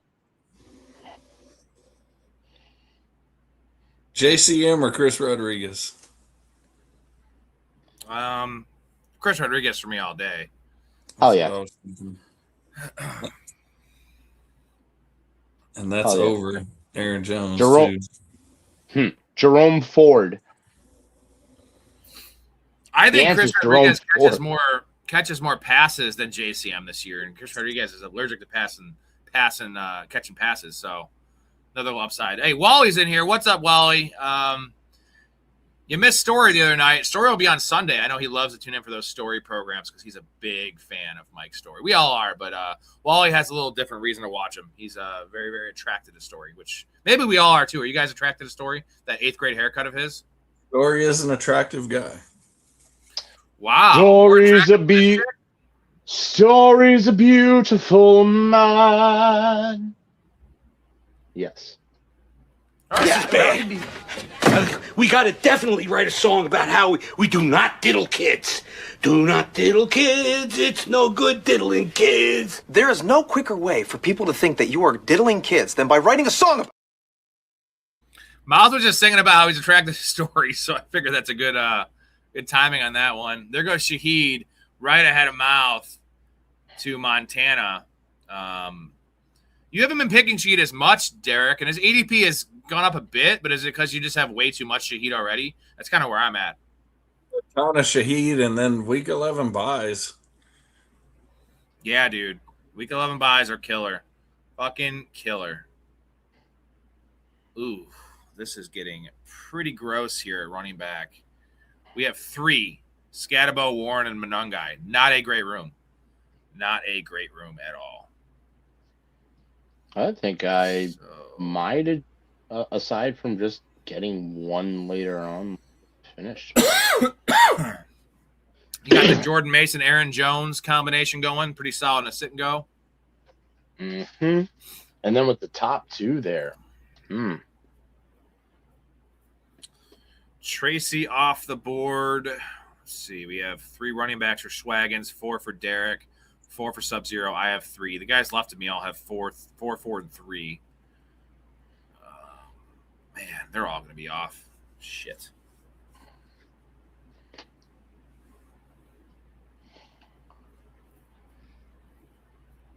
How you been, though, Wally? Everything good? Everything good in life? We have, what did you say, Blake? If Blake's still in here, 56 days until the football season starts. Maybe it's 55 days, something like that.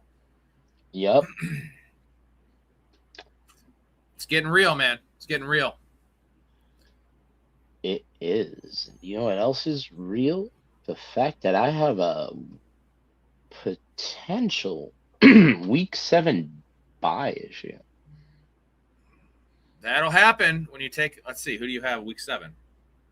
Not that bad. Cook and all your Trevor Lawrence stuff. Yeah, it wasn't even intentional. I needed a receiver. He was there. And especially after Jacoby Myers, there's like a huge teardrop off after that.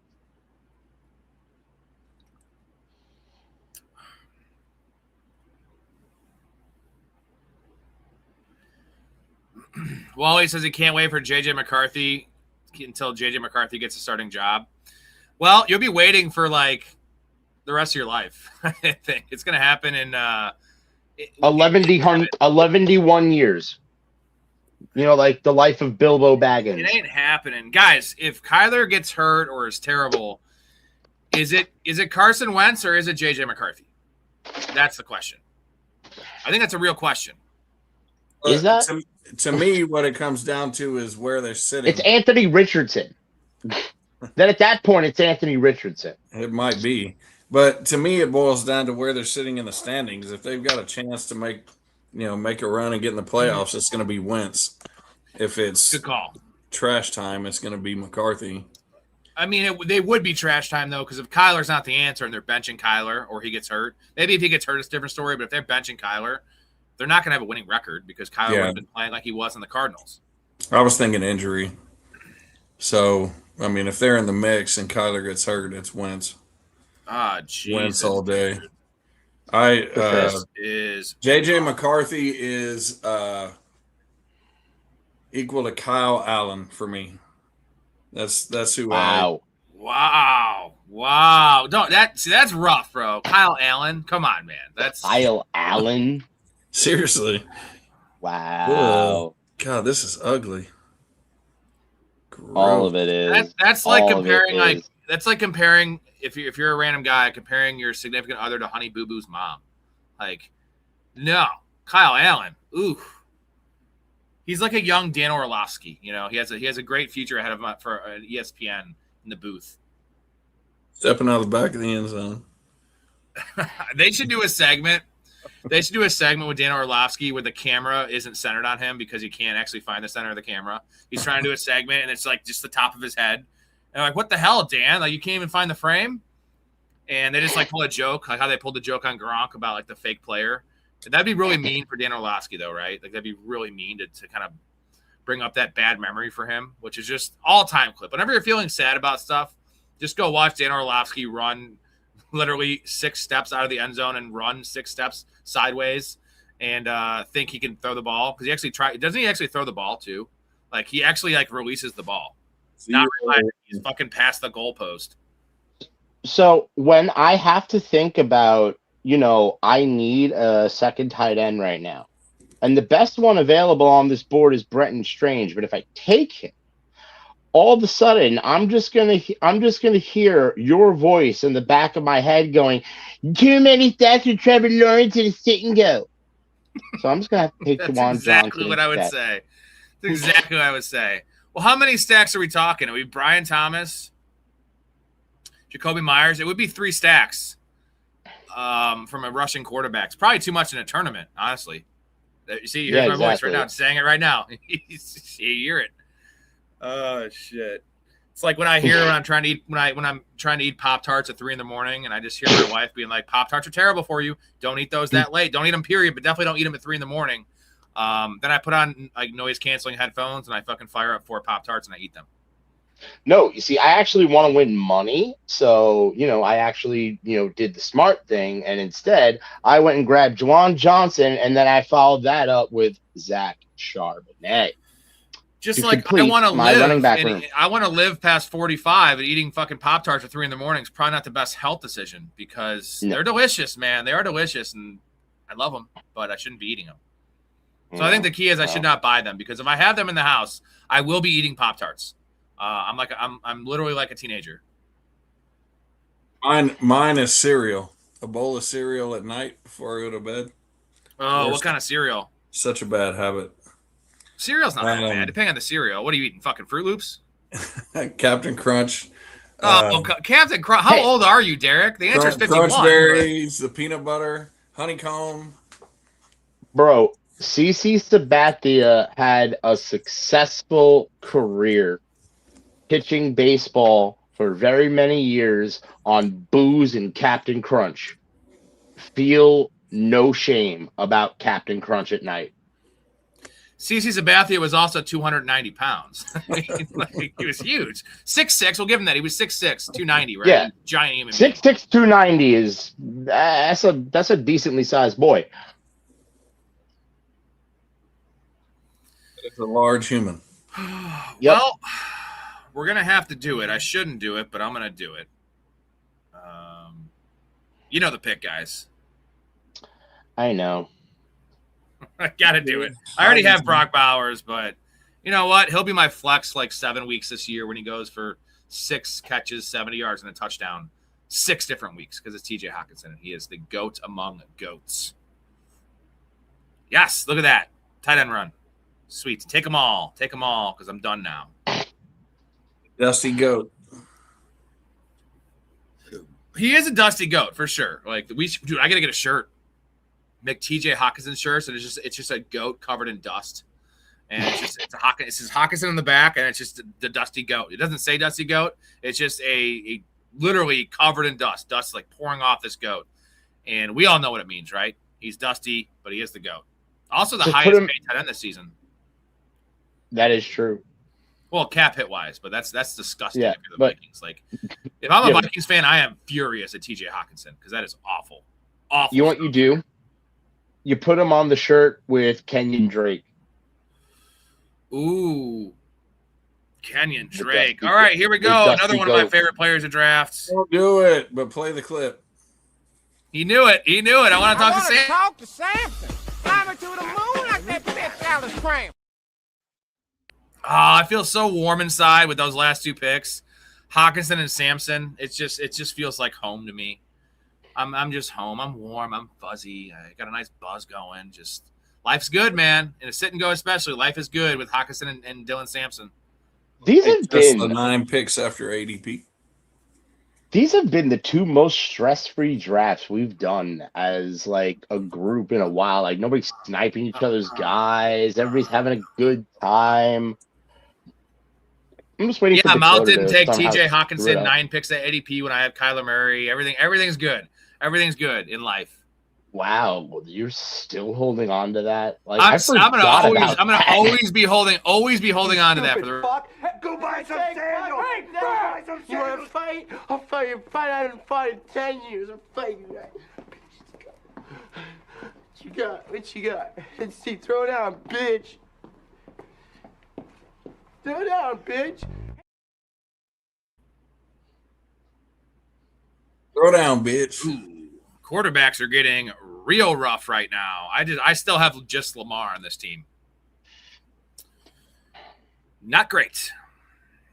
But I have kind of figured out the running back room. I have Hawkinson and Bowers. We're good there. Wide receiver room has 7 of them. So we're going to have to take Yeah, I do too. fucking Rodgers or some shit. Don't like that. Running backs have completely disappeared. By the way, guys, I think we are all, I know this is more of a best ball conversation than redraft. Calvin Ridley is at 600 yards. I think it's 599 over under in Vegas right now. That is literally 50 yards less than Mekhi Lemon. You know what I'm saying? Like, and he's going wide receiver fucking 70. You know what I mean? And Mekhi Lemon's going wide receiver 34.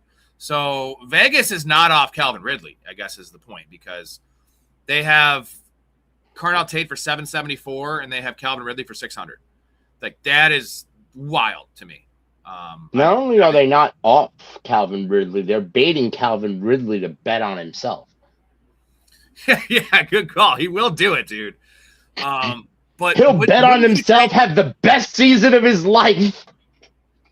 Doesn't under on Calvin Ridley seem awesome, though? Because A, he's a trade candidate, which would be bad for his stock because he'd go to like a contending team, like, you know, as an ancillary piece. And then the injury history, the age, the fact that he could just get supplanted by Chimere DK or Io Manor as the third receiver there. Like, that's a high number, dude. I'm just saying, like, why aren't we drafting Calvin Ridley in all of these best ball drafts? Especially if you're drafting Cam Ward, which I am actually drafting Cam Ward at like a 16% clip. And I do actually draft Calvin Ridley quite a bit. But it's because he's burned Like, us all so much the last that's 3 what I'm saying. Like, I don't know what you're talking about. I am actually drafting Calvin Ridley quite a bit, considering the fact that he's going, like, the fact that he is going, like, in most drafts after pick 160 is just insane. I would expect Calvin Ridley even to be in, like, the 130s. Like, how is he not? Well, let's compare him. You just took you took 2 crusters. You took Judy and Calvin Ridley. I see the appeal in both of them, right? But like, if you look at the competition Judy has, it's Harold Fannin is something that they don't have. It's Gunnar Helm, right? And then they draft Concepcion. I am up, and we're gonna take Aaron Rodgers. Concepcion is a first round talent, which is it's not quite Carnell Tate because Carnell Tate was the 4th overall pick, but Denzel Boston's gonna be in the field a hell of a lot. And, you know, the quarterback situation is probably better with Cam Ward than it is with Shador and Deshaun Watson. So, like, you know, I'm pretty fair with drafting Jerry Jeudy where he's at. I have a decent amount of Jerry Jeudy, like 10%. But, like, Calvin Ridley should be going way ahead of Jerry Jeudy if you just think about the general math, because there's less competition there. I mean, Wan'Dale Robinson's, I guess, solid, maybe better than anyone they have there in terms of just experience. But I think we trust Cam Ward, right? Yeah, and not only that, I trust Cam Ward's arm, and I still trust Calvin Ridley's legs. And I don't care. Nobody on that team is faster than him. And he's still the deep ball receiver. He's going to score touchdowns. He's going to have spike weeks. In best ball, the fact that he's going below pick 150 is completely fine. I have no idea what to do with this pick. The running backs in a sit and go situation, especially, are all trash. I might take. You know what? I know what I'm gonna do. I'm gonna take Darnell Mooney for some early season possible production, and then we'll just take a bum at running back. All right, I'm going to go to the bathroom, and then we have one more round left, guys. One more round. We're doing another draft after this. We're going to hop in a puppy after this. You guys are waiting around to draft, or you're in this one, you want to draft another one. $5 puppy, fast puppy coming up here in a couple minutes. Woof, woof. And Derek, how has this draft gone for you, good sir, as you take Nick Singleton? Yeah, not too bad. The running backs got super ugly late, so had to take Singleton because I took Braylon Allen already having your guy. Having my guy. You see, in these sit and goes, Allen Breeze. and Hall. Yeah, Allen and Hall make a whole lot of sense in these sit and goes because, you know, Allen's going to have a big role if Brees goes down, and Allen can actually catch. Little known fact about him, if you've ever watched the Jets work out at Hofstra University, I have. Braylon Allen can catch a football. So that is something that's actually useful for him.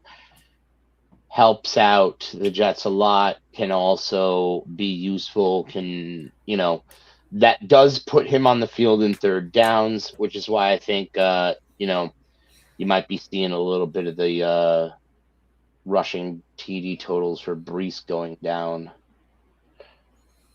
But it is the turn, which means it is my final turn. Running backs are fucking terrible right now. Oh, there. That was our conversation when you were gone. I need one more, that's for sure. I need 6 on this team, and there's always a point though where if you need it, there's a point where it's like one more receiver, and let me take Casey's wide receiver too. Have a nice draft, gentlemen. Hey, was that an anti-Xavier Worthy take you just said? Don't say that. Of course. I do like Claiborne as one of those options, Sub-Zero. I have 3 guys in my queue that I think I'm comfortable taking. There is just a chance that Claiborne does not see the field this year. Like, even if Aaron Jones gets hurt, they bring someone else in. Claiborne, I don't know. Wake Forest is not a great program. Like, we've seen this pan out before with these not elite prospects that who want to make them a thing. I mean, Caleb Johnson's the cautionary tale. Guys, Caleb Johnson's about to get cut right now. Like, I would want to pick up Caleb Johnson. If I was the Bears, I'm picking up Caleb Johnson right now. If I'm the Cowboys, I'm picking up Caleb Johnson. Right, Derek? Like, you're picking up Caleb Johnson, and you're super happy with that because he fits your scheme. He is a former third-round pick. It's a second year. He's super young. I'm going to say one thing. If the Steelers drop Caleb Johnson, then Caleb Johnson should not see a down of NFL football because he is getting the coach that would be literally perfect for him. Like, the size, weight, player profile, scenario, everything should literally have Mike McCarthy going all up.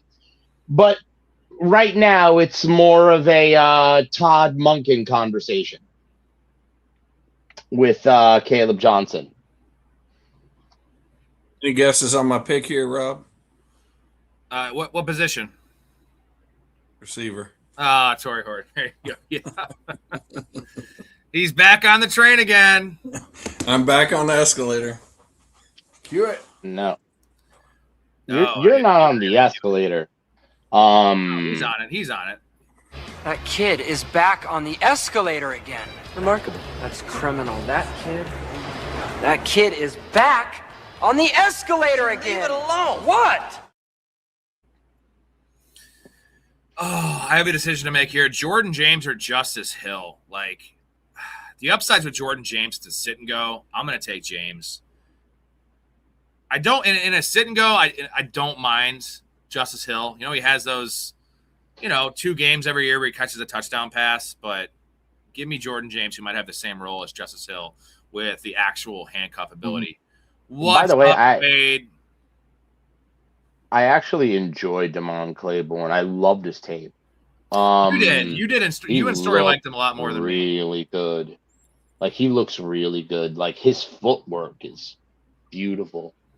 So, I really do think Damon Claiborne can be something possibly this year in this backfield. And he has that I'm not going to say compare him to Devin A-Chain because he is smaller than Devin A-Chain, which is saying a lot.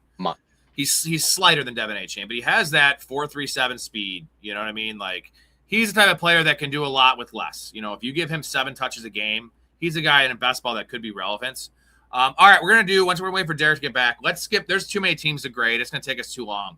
So at the end of this, we can just do grades or something in the Discord after the next draft. We're going to do a puppy, and we will grade that one. So who's ready? In the chat, give me a thumbs up if you want to draft with us, and we will count down a fast puppy for y'all. That's sad. I think I won that draft, but that's all good. We'll let chat, because chat saw who we were drafting. Who do you think won that draft, chat? Not me. I won it, Mouth. Oh, you did? You sure? I'm always sure. I had a decent team. We're going to be able to see in about hey, I didn't months, draft guys. 4 tight ends, so that's a bonus. Hey, you didn't have to draft 4 tight ends. Yeah, that's a good idea. Not having to draft 4. That's fun. Although, if you I think we all think we won the draft. Everyone should, except for last night when I told you I had a terrible team. Did not win that draft. We all should think we won the draft, unless it goes really, really badly, because we picked the team, and it's fresh in our mind. So we picked the players for a reason, because we think they're good picks.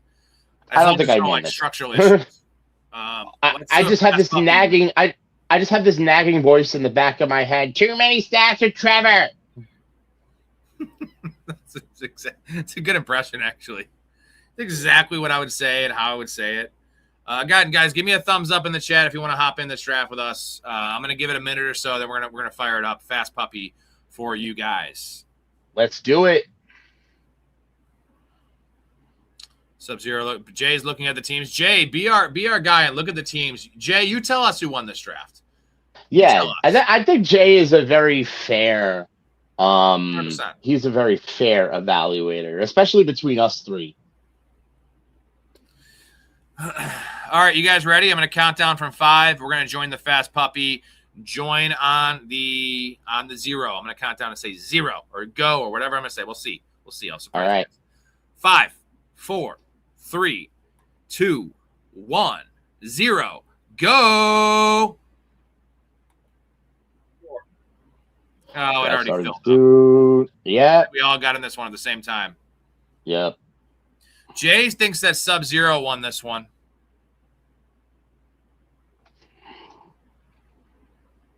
Sub-Zero followed by, all right, so Sunday Thunder. Oh, by the way, in this one, Sunday Thunder 3, 5. I think we definitely missed some people in this one. This is why we wanted to do sit and go in the first place, because I don't see. Yeah, I see Derek. I see Mouth. I see myself. I think it's just us. Damn it. You know what? That's what happens. It is what it is. But we gotta rep the channel, and we gotta.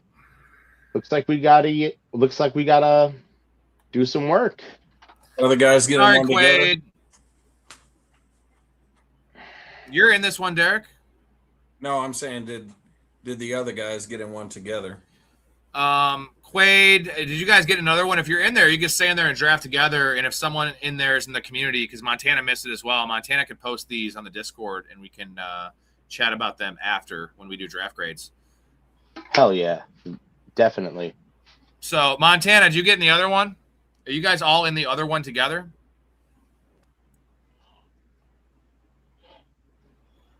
That's what I was saying about the puppy, man. It fills up so fucking. We were probably 10, 11, and 12 in this one. My next Are thing. they still? Ooh, we're all spread out. This is cool. Are they still waiting? Montana pulled out, just like Philip Rivers should have pulled out like 9 times. He didn't though. More than 9, doesn't he have like 14? Yeah, I'm gonna be this guy. Who's K Will? I've seen that in King's Spice. I've seen that name before too. I got you, Sub. I'm gonna look at Sub's team while we're doing this. After I make my 2 picks, I got you, buddy. Yeah, K Will and King's Jay Spice. said he won the draft, so it's worth looking at. Definitely for sure.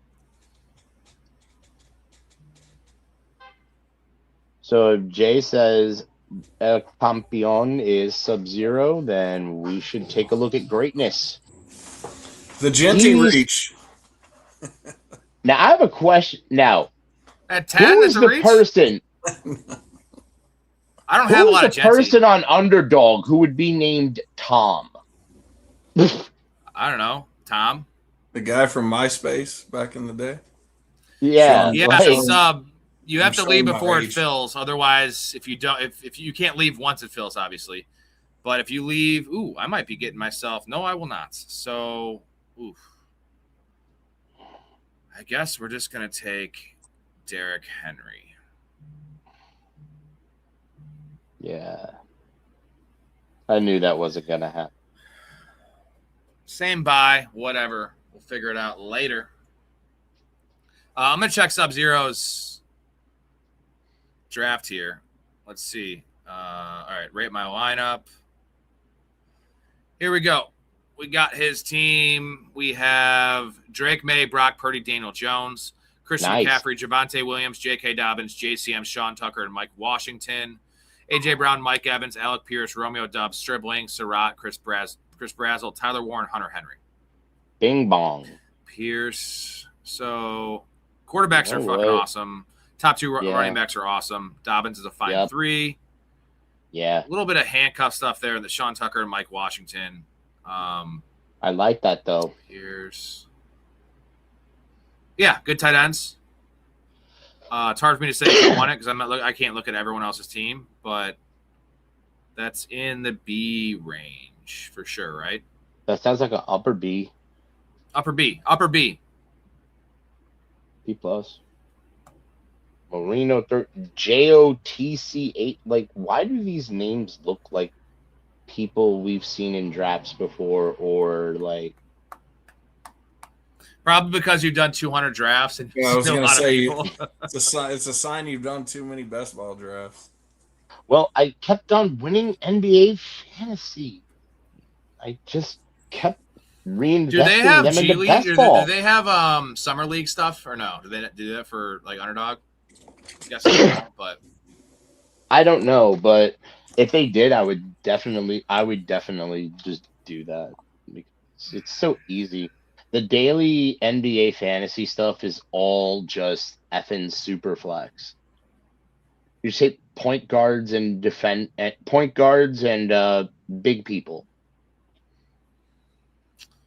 We need, let's see here. Any wide receivers really bad. So what a nice little wide receiver one. Dude, Josh Allen's ADP has really fallen. He's at 35.2 now. Wasn't he at like 33 2 weeks ago? I know it doesn't seem like a big fall, but for Josh Allen, 2 picks. But that's where I've been taking him. That's where I've been taking him for like about a month now. And it was like, remember, it was like, 28th and 29, then like 32. Now it's caught up. Ooh, I don't like what's available right now for me. It is super gross.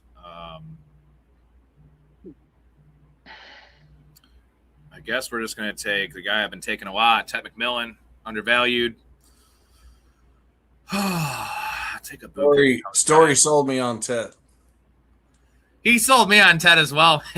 Like, and I was already about Ted, like pretty neutral on him, but it's just that, dude, he's going to get 140 targets this year, and he's going to score touchdowns. There's nobody Even if Bryce else, Young's bad. What's Coker? I'm all about Coker. I'm all about Coker, but it's like after that, there's Chris Brazzell. There's nothing in the tight end room. The running back room's pretty trashy. They have a really hard schedule, which is going to be, they're not going to be leading a lot of games in my mind.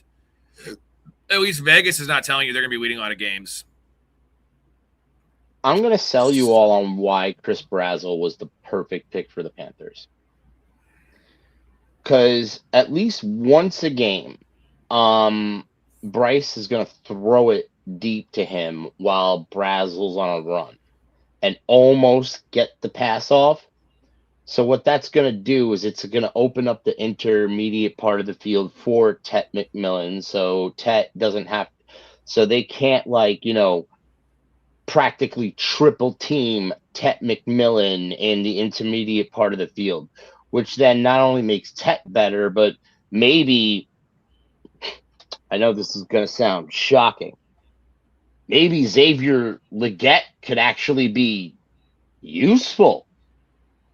No. Dude, Chris Brazzell's not going to be on the field this year. He's a knucklehead. He's a knucklehead. Not useful. Legette will be the third receiver there. Every report of Brazzell, watching his film, I saw a couple things. Body language, not willing to block. Body language, George Pickens stuff. And then, I have a feeling he'll miss. I guarantee you, Chris Brazzell misses the meeting. I know this archetype of player. I know this human being. Again, the reports, there's alleged reports, but okay. I don't know. I'm not on Chris Brazzell at all. I don't think he's that talented. Dude, he's a Tennessee receiver. He's not ready. Not that I think he's talented at all, but what I'm saying is... Well, he is talented. He's huge and fast. He's just not he has no route tree at all. Like, his route tree is as good as yours. Wow. Do you think... No, my point is, do you think, though, he manages to draw any coverage away from the intermediate part of the field, thereby opening that part of the field up for Tedderone and McMillan, because all Brazzell knows how to do is just run really fast in a straight line? I would like it for Tet because they need someone to take the top off. It's not going to be Coker. Tet McMillan's a big-bodied receiver. He can't do it. Sub-Zero says, Buddy does. What are you referring to? Just so we can continue talking about this. Shamrock says, hey, what's up? What's going on, Shamrock? You think Garrett Wilson could be a top 10 wide receiver this year? He was on pace last year before he got hurt. That was with our boy Justin Fields, who he's kind of a kingmaker in terms of targeting one guy. He made DJ Moore a top 10 receiver. But this is an upgrade over Justin Fields. The offense is an upgrade. Mouth, you think it's a for sure thing, right? For sure, top 10 this year? Yeah. Garrett Wilson managed to be a top 10 receiver with freaking Zach Wilson throwing him the football. If he could manage that, he could do anything. Justin Fields was probably the only quarterback worse than that, and he was going to be a top 10 receiver until he got hurt. Basically, they just took him off the field to make sure he was just a little banged up. They took him off the field to make sure that he didn't get permanently broken. Yeah, he's going to be a top 10 receiver. That's pretty much a given. Geno Smith does nothing but throw goal balls down the field. Garrett Wilson has under 4.4 speed. Bombs away. He's just always been in a terrible situation. Obviously, I mean, we talked about that with the Jets earlier, but like, he's just so good. He's put up numbers at any time he's healthy and on the field with, trash quarterbacks. Geno is the best quarterback Garrett Wilson has ever played with. Even better than the broken down version of Aaron Rodgers. Yeah. So Sub-Zero likes Brazzell, says he does have a solid route tree. He wasn't a true Tennessee receiver like Hyatt was. Hyatt's definitely worse. He went to Hyatt was horrible. Oh God, Hyatt was. Oh, please, good God. My problem with that though is it's Tulane.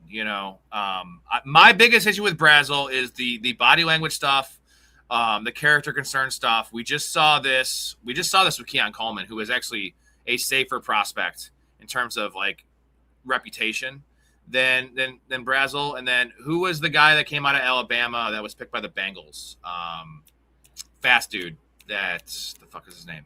He's already out of the NFL essentially. It's been 2 John years. Ross. Jermaine Burton. Jermaine Burton is the I'm saying Jermaine Burton was a way better college player and better prospect than Chris Brazel. I know it sucks to pigeonhole him into this, and maybe I'm wrong. I'm just saying, like, we've seen this cautionary tale of. I'll give you another example. Kadarius Toney.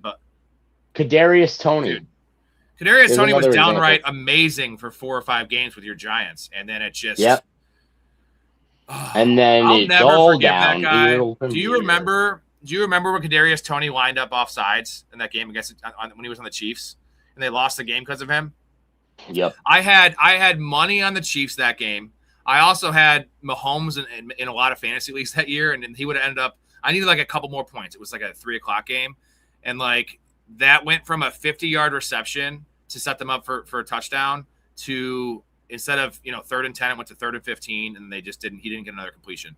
So like I was so pissed at Kadarius Toney. What a dude! Kadarius Toney was a baller, bro. He just couldn't get out of his own way. He couldn't read a playbook. Didn't give a shit about a damn thing. Literally, that was his entire problem. And his NFL career ended with him in jail for stupidity. And unlike everybody else who seems to have ended up in jail this offseason, he actually did it. Sub, it was 2 years at Tennessee for sure. So I think it was 2 years at Tulane. It was 4 year. He was a senior. So 2 and 2. Jay says, what are Boston and KC going to do this year? Let me make this pick here. Alec Pierce seems about right here. Another week 13 bye. It's okay. It's at receiver. What are Boston and KC going to do this year? Is this a... Oh, Denzel Boston and Casey Concepcion. I was thinking of the teams.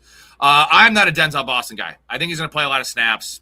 Storey hates him. I like him more than Storey does. But what are your guys' thoughts on Denzel Boston coming out? Like, he is, a lot of people throw the Mike Evans comp out there, which is wild because Mike Evans was a 4.4 guy, at that size. Denzel Boston is not a 4.4 guy. And the history of these Washington receivers are not good. Roma Dunze has not panned out. McMillan has actually been the best of the bunch. And then Jalen Polk. Remember Jalen Polk that same year? He's out of the NFL already. That was a typical second-round pick by the Patriots. Let's go with Chris Godwin. How do I put it? Here's what I think. Boston's got great hands. I think you finally got somebody that could actually pull a ball down in the end zone against somebody else. That's what the Browns got in him. What the Browns got in Concepcion is somebody that could take the top off the field and also contested catch decently well as well. But I think more so than anything else, you got a guy who was able to take care of business when it comes to catching balls in the end zone as a wide receiver in contested catch situations. At this point, the only person you had was Fannin. Jerry Jeudy can't do it. No, we cannot. So who the hell else could you have? Tillman? Because I love Concepcion. I'll give you my real quick. My low end comp for Concepcion, and he's not nearly as much of a knucklehead. It is Kadarius Toney, because it's not the fact that he's going to flame out in terms of like personality wise. It's that there's a chance Concepcion's not a real wide receiver. He showed a lot more than Toney did at Florida, but he's still pretty raw in terms of his route tree. The upside is Odell Beckham for Concepcion. It's Odell Beckham, man. Like, it screams Odell Beckham. Rookie year flashes, because that guy with the ball in his hands is elite. Derek, do you see the same thing? I do. And I'm a little biased because he's a Texas A&M guy. So being close by, I got to watch him a lot. I think they complement each other really well, Boston and let me take this pick.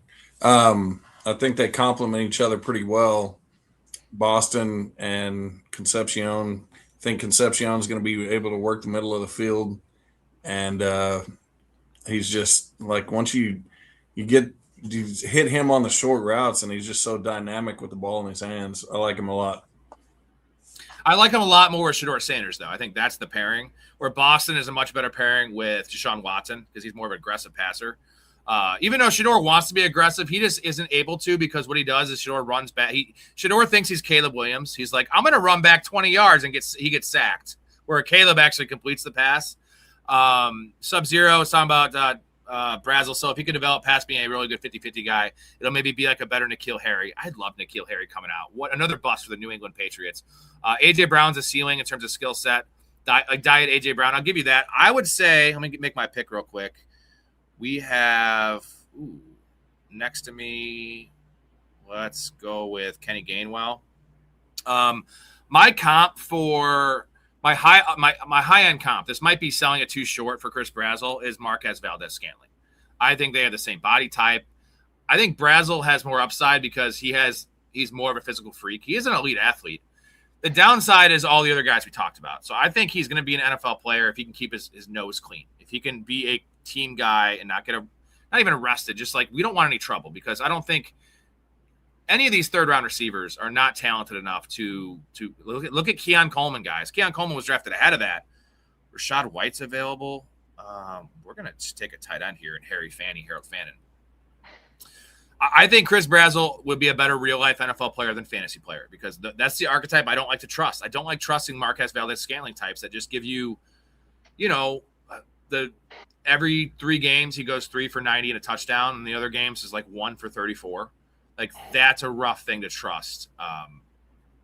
That's what I think he's going to be. So, what do you guys think about Dubs this year? They paid him a lot of money, so he should be on the field a lot.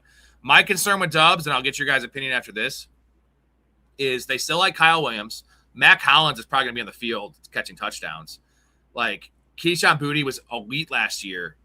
There's a lot of guys. This could be, besides A.J. Brown, this has a feeling it could be like a Green Bay situation where Dubs goes from one Green Bay situation to another one where he's probably still a 65, 70% player, but with Dubs, you want him to be 80%. You want him to be the starter in 2 wide receiver sets, which he will, but like the majority starter, not subbing off the field to get Kyle Williams in for a deep shot.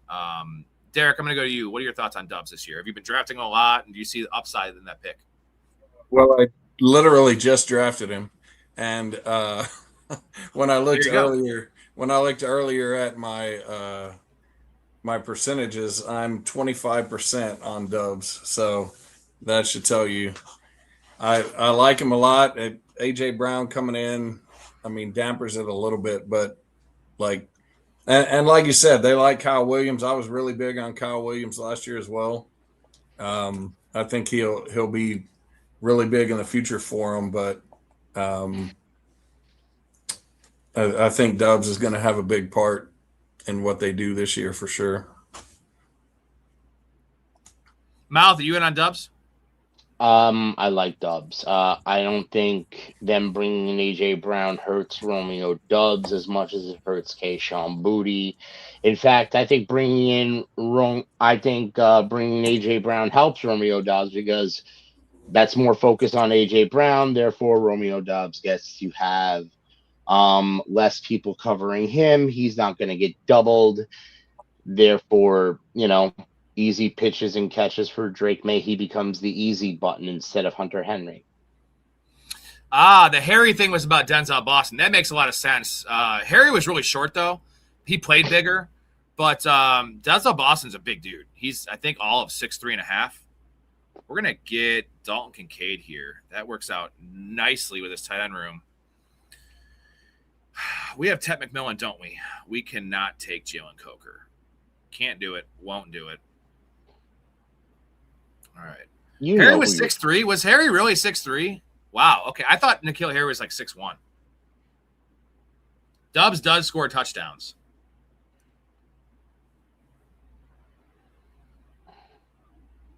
I gotta look. I did not think N'Keal Harry was 6'3", but it makes sense because he couldn't move.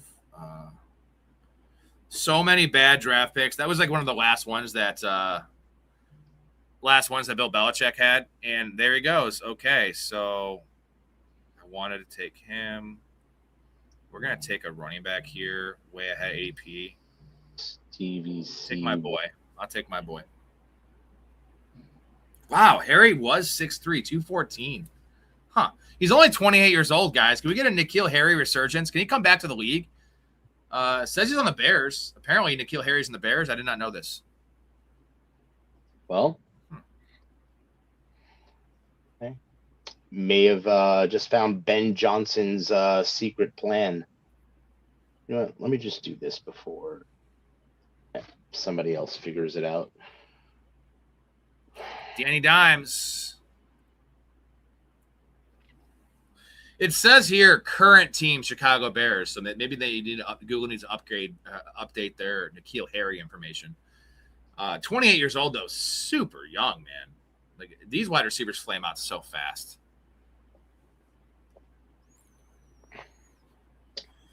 That's NFL players in general. Careers are short. N'Keal Harry was a first-round pick, right? I think he was a first-round pick or early second. I'm pretty sure first round.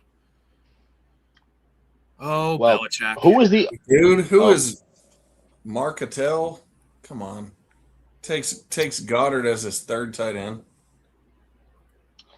Johnny Manziel was out of the NFL in 2 years. Johnny Manziel was out of the NFL in 2 years. He was a first-round pick. Yeah, should never been a first-round pick, though. I mean, Johnny Manziel was. Let me ask you this, guys. If you take let's take all the bullshit with Johnny Manziel aside, the fact he didn't watch any film, he didn't work on his body, he didn't put any work in the position. Physically, with his gifts, obviously was pretty good at playing the whole Madden thing of just running, like doing the Caleb Williams, but he was not nearly as athletic and weighed 190 pounds, 200 pounds. Was Johnny Manziel a first-round talent? If you take away the off-field stuff, like just physically on-field talent, was he a first-round pick? Derek, you first, since you're a Texas guy.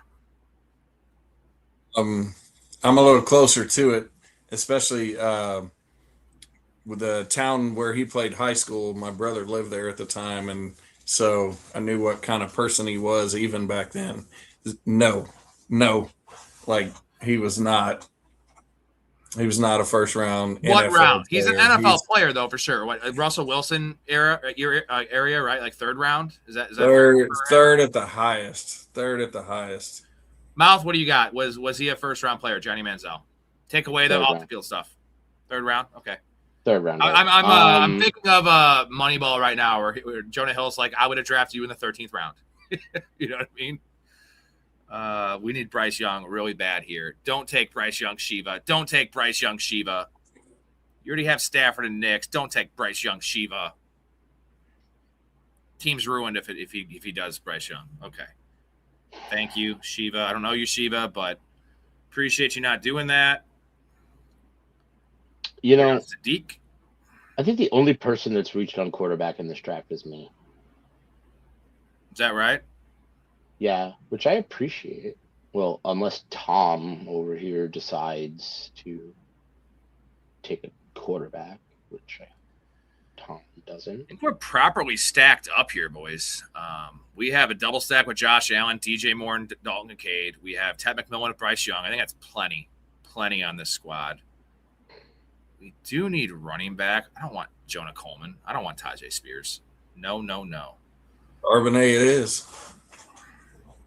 Nope. I don't have I have two studs, but I can't wait on Charbonnet with this team. Gainwell and Pacheco, not enough to take the flyer on Charbonnet. So we're gonna go with Ryan Flournoy. Shore up this wide receiver room. Apparently it is official now. The report came out. I don't know if you guys saw this, that George Pickens is playing this year on the franchise tag. He came out and said it. So I like it. Do you guys like it for George Pickens? The fact that he has this should motivate him to not be an idiot and play his heart out, right? Like none of that lollygagging and pouting on the field. Like I think the production will go down, obviously, because CeeDee Lamb shouldn't get hurt this year. But I think what teams are really going to be paying attention to is the other stuff, right? The optics and just, is he going to quit on routes? Is he going to be a baby out there? If he doesn't do that, let's say he puts up 80 catches for 1,000 yards and 7 touchdowns, like he's going to get – look what Alec Pierce got. Alec Pierce had 49 catches and 1,000 yards last year, and he got that money. We all agree George Pickens is a much better player than Alec Pierce. So all that matters for him is just to keep his nose clean, man. Just like hustle, be a team guy. I think that's the biggest concern. Would that be your biggest concern, Derek, with George Pickens? If it was you're a Cowboys fan, and I don't know if they're going to re-sign him, But another team like the Steelers, or if they wanted to re-sign him, or the Raiders, I think the Raiders is like the best depth spot for him, right? Pair him with Mendoza year 2. They need a receiver. Him and Bowers be lovely. Yeah, that would be nice. I think he'll be fine with the Cowboys. That playing on the franchise, the franchise tag isn't like shit money either. So No, I think no. He's making what, $27.2 million. He's like the 5th highest. He's like at least the 4th highest paid receiver in the league. Yeah, and like he's gonna make fine money, and I think he would rather have a year where he can kind of, show what he can do and show that he can be an actual professional, and then put it out there for all the teams, because I don't think he's, married to the Cowboys in any way. He's interested in getting the best contract he can. So I think he's gonna really play and be a professional. Derek, do you want the Cowboys to re-sign Pickens? Let's say he does all the things we talked about and he keeps his nose clean. He's a team guy. This would be like a Bengals situation with T. Higgins and Jamar, and they haven't worked out for them yet. Do you want them to sign him or let him walk? I love having both of them there, but at that money, I think you got to let them walk. But at the same time, that's not Jerry's MO. Jerry pays guys, and especially when it's a big personality like George Pickens. Jerry Jones is the kind of guy that's going to pay him a bunch of money to keep him, just to have him, and we're going to sacrifice at other spots. What you can't do is franchise him a second year, because George Pickens will literally, his head will explode. He will go nuclear on you guys. You can't do that. Jonathan with a superhero team guy other than partying in Vegas all night before the game with CD. Do you guys remember that when they benched them both for the first series? Yeah. That was what game? That was against the Raiders. It was a game against the Raiders. It was a Sunday night football game. And my prop bet that night, I do a prop bet for every single primetime game, and usually like 5 or 6 during the week for Sunday. I had George Pickens over like 57 yards receiving, and I'm watching the game in a bar. I'm out with like another couple that aren't football fans at all, and they're like, and it's a pretty shitty game, right? It was Cowboys Raiders like week fucking 11 or some shit. And I'm like glued to the TV where we're playing darts. Like, what are you looking at? I was like, where the fuck's George Pickens? I was like, where the fuck's CeeDee Lamb? They don't play the entire series. They go 3 and out punts, of course. And he ended up having like 130 yards receiving that game. But like, I was like, what? Like, why are they benching them both? But hey, man, it was, remember I said something in the Discord. I was like, sorry guys. I was like, I didn't know. We thought at the time it was gonna be a whole first quarter benching. Only ended up being 3 plays. But you know what? I give the Cowboys some credit for doing that, because their season was essentially over, and sending a message. And CeeDee Lamb has never really been a big problem child, right? Like, no issues really. And then here comes Pickens, and then Lamb misbehaves a slight little bit, and then all of a sudden it's like, hey, don't you start acting up and being like this one over here. He's CD's pretty professional, I think. There's been no reports of anything on him. Well, the thing is, George Pickens has actually been very professional off the field. It's not a Rashee Rice situation, right? Like, Rashee Rice has actually been professional on the field, but a clown off the field. George Pickens just can't get out of his way on the field. So, like, if we could just combine George Pickens in a good way, George Pickens and Rashee Rice, you'd have the model citizen. If you were to take both the bad parts of both these players, they'd both be out of the NFL. And do we all agree that Rashee Rice, who's a better player, Rashee Rice or George Pickens? George Pickens. Better player? Oh, I like CD. No, I was saying Rice or Pickens. Oh, Pickens. Oh yeah, George Pickens. And I'm a big Rashee Rice guy, but Pickens he's just the body, the prototype. I'd put him above Rashee. Ooh. Yeah, I would love to see what Rashee Rice could do without Patrick Mahomes and Andy Reid. Like I always say, throw him on the Raiders and see what happens. I don't think Rashee Rice is that good of a player. He's great at his role. It's a version of the Cooper Kupp role, where we've seen Cooper Kupp. Now he's been dusty when he hasn't been, in this role. But like Cooper Kupp is Cooper Kupp won a triple crown for wide receivers in the NFL. Can you guys believe that? Yeah, I mean, yeah. Because at that point in his career, he was one of the best wideouts in football. And Robert Woods was also just on the tail end of his prime, drawing coverage away from him. And Stafford's arm was just that much better, and the O-line was just that much better. And Kyron just broke out. Lots of things were going on.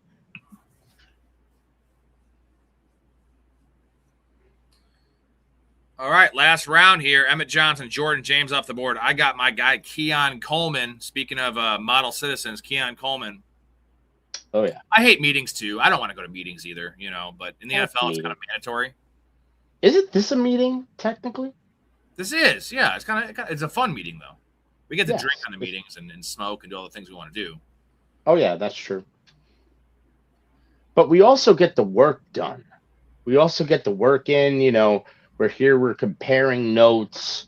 We're promoting the Discord. We're trying to get you guys into the community so we can have more fun conversations, just like this. Join up the Discord. Get into the Patreon. That's how you join up the Discord. As I make my last pick, I need a wide receiver. This dude's got 5 tight ends, dude. Look at this. This guy's got 5 tight ends and 3 quarterbacks. Strange, Dulcich, Otten, Gesicki, and Parkinson.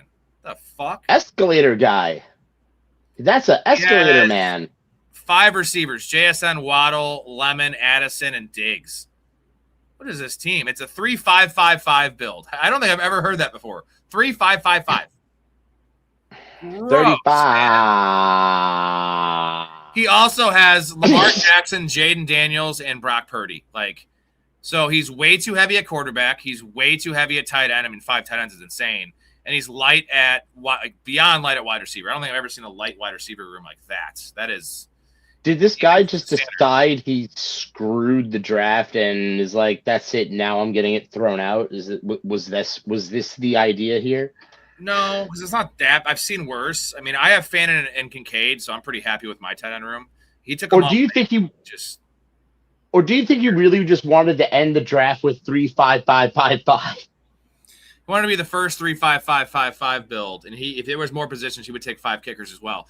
All right, let's do quick draft grades here. It's just us in this draft, right? Let's see who won the draft between me, Mouth, and Derek. Real quick, you guys like your teams? Thumbs up, thumbs down, solid. What do you think? I'm just like I drafted. I'm kind of in the middle here. I think I do like the team. It's stacked where it needs to be stacked. I could have done better, could have done worse. All right, here we go. Derek, do you like your team before we get into it? That's a no. all right. That's a no. All right, Derek squad, 3-5-8-2 build. We have Joe Burrow, C.J. Stroud, and Geno Smith at quarterback. Jeremiah Love, David Montgomery, Chuba Hubbard, Dylan Sampson, Braylon Allen. Jamar Chase, Nico Collins, Devontae Adams, Xavier Worthy, Ricky Pearsall, Romeo Doubs, Jalen Naylor, and Calvin Ridley with Chikakonkwo and Dalton Schultz. So both your tight ends are stacked up. No, they're not. Never mind. Just one of them stacked up. Pardon me. I misspoke. Quarterback room's really good. Burrow, Stroud, and Geno Smith. I like that. Running back room is really good. I do like this running back room. Adams, your 3. Worthy's 4. Pearsall's 5. Doubs is 6. Naylor and Ridley. This is why Derek's really good at this, because he doesn't like this team. And I'm going to go solid B on this team, dude. I think it's pretty fucking good. B- to B. You have Jamar Chase. I wish you would have taken Gesicki, possibly, to have some more correlation. Yeah, I couldn't decide on going with a third quarterback with Geno or a third tight end, but my only thought was, tight ends, when they're bad, and so I figured the upside of Geno was a little better than taking Gesicki. The Geno pick helps your advancement, helps you make the playoffs. The Gesicki pick would help you advance in the playoffs. But you got to make the playoffs first. I think that's the way I see it. I do have a question. We keep taking Gesicki thinking he's going to be the pass catching option, but before he got hurt, Alt Jr. was supposed to be this phenom tight end that was supposed to take all this pressure off of Joe Burrow and make Gesicki see the bench for the rest of his career. Should we be taking late round shots? No. You know who Alt is? I'll give you the perfect comp, and you guys are going to be like, Rob, you know ball. Irv Smith. Remember Irv Smith, the guy we just, it never happened for Irv Smith. And I loved Irv Smith, and it just never happened. Also, he went to the Bengals 3 years ago, and I was drafting him everywhere, and he had like 32 catches for fucking 400 yards and 2 touchdowns. So the issue is if they're going to, I was going to call him Irv Smith, if Alt and him are going to, it's Eric All, right? It's not Alt. It's All. Yeah, All or Alt. Yeah. Sorry. If he factors in, I'm confusing him with Joe Alt, the offensive lineman that needs to be healthy in LA. I apologize. I'm not touching. I'll go Gesicki because if T. Higgins and when T. Higgins gets hurt, Gesicki is like almost a must start. He's a top 12 guy. I'm going to choose him. What do you have for a grade for this team, Mouth? I have a solid B. Yeah, like I had said B minus to B, but definitely more towards solid B. Derek, is that fair? Do you like this? Yeah, it's fair. I would say B minus. Derek sounds pretty defeated by this. I think it's better than that. Closer to B minus than B plus. All right, Mouth Squad here. We have Baker Mayfield, Daniel Jones, Fernando Mendoza at quarterback. You have JT, Bucky Irving, Ramondre Stevenson, Chris Rodriguez, Mike Washington. Pretty nice running back room. Chris Olave, Terry McLaurin, Marvin Harrison, Josh Downs, Wandale, Zach Branch, Ted Hurst, and Kayshon Boutte with Brock Bowers and Arondé Gatson. You got the Brock Bowers promo here. That's pretty nice. Didn't expect that. Yeah. So I don't love the back-end receivers, but some upside shots there for sure with Zach Branch and Ted Hurst, some rookies. Downs and Wandale are super safe, which kind of gives you – I like the blend you have there. And then Washington's a nice 5. It's a very balanced team. Quarterback could be an issue if Mendoza doesn't play early on. But this is similar to Derek's team, I think. I could flip a coin and say which team I like better. Derek, what do you think? You like it better than your team? I think it's pretty close. I like the team. I've said it multiple times. I'm higher on Daniel Jones than you are, and the Colts offense in general. So I like him there, and I think even if Fernando doesn't play, I think the quarterback room is fine. I love the running back room.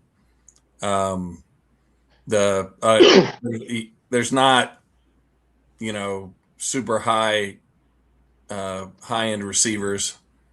Those are just guys that'll be solid.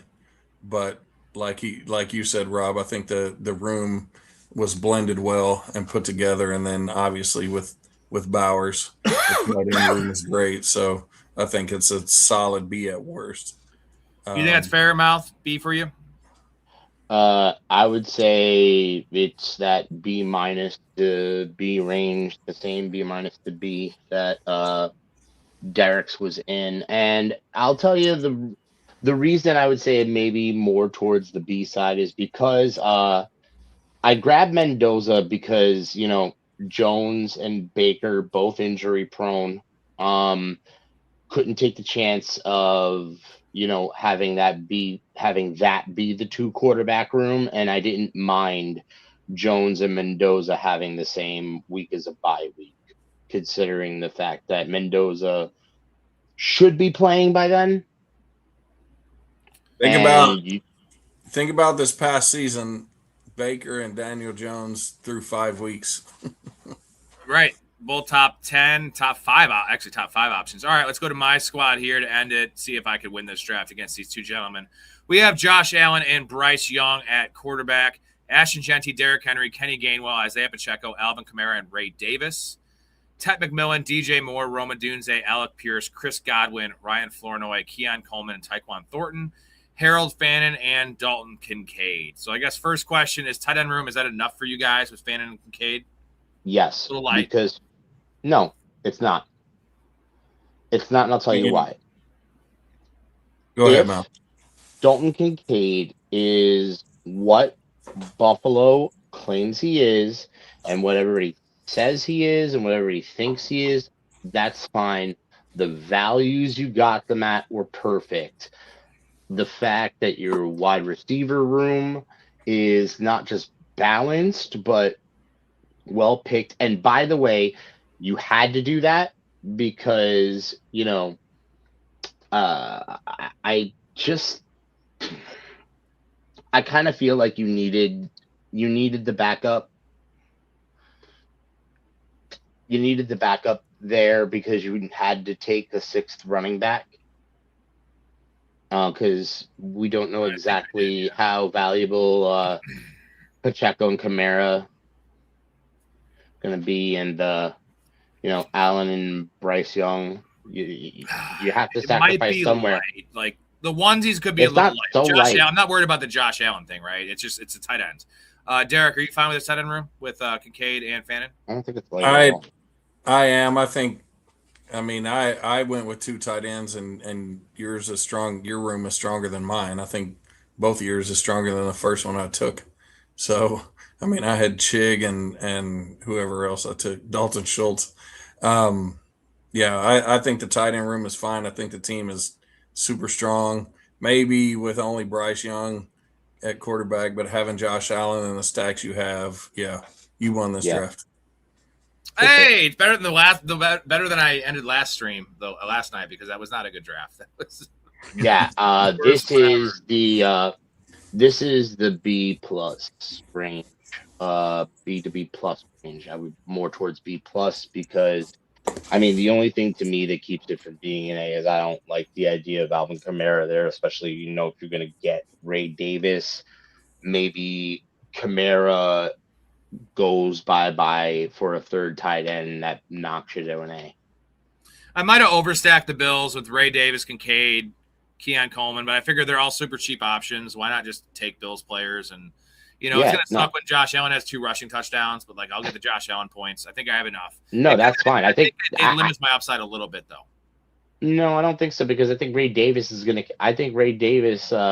actually do some things, and I don't know exactly how durable Kamara is gonna be this year. I think Kamara could have been, instead of Kamara, a tight end 3, and that would have knocked you up in the A range, in my book.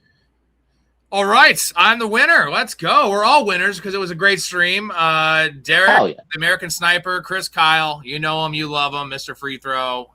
Mouth, obviously, you all know Mouth. He's in here almost every single night. Also, you guys need to go over there, check out Downtown Sports. And Derek wants to do another draft, so I guess we're doing another draft.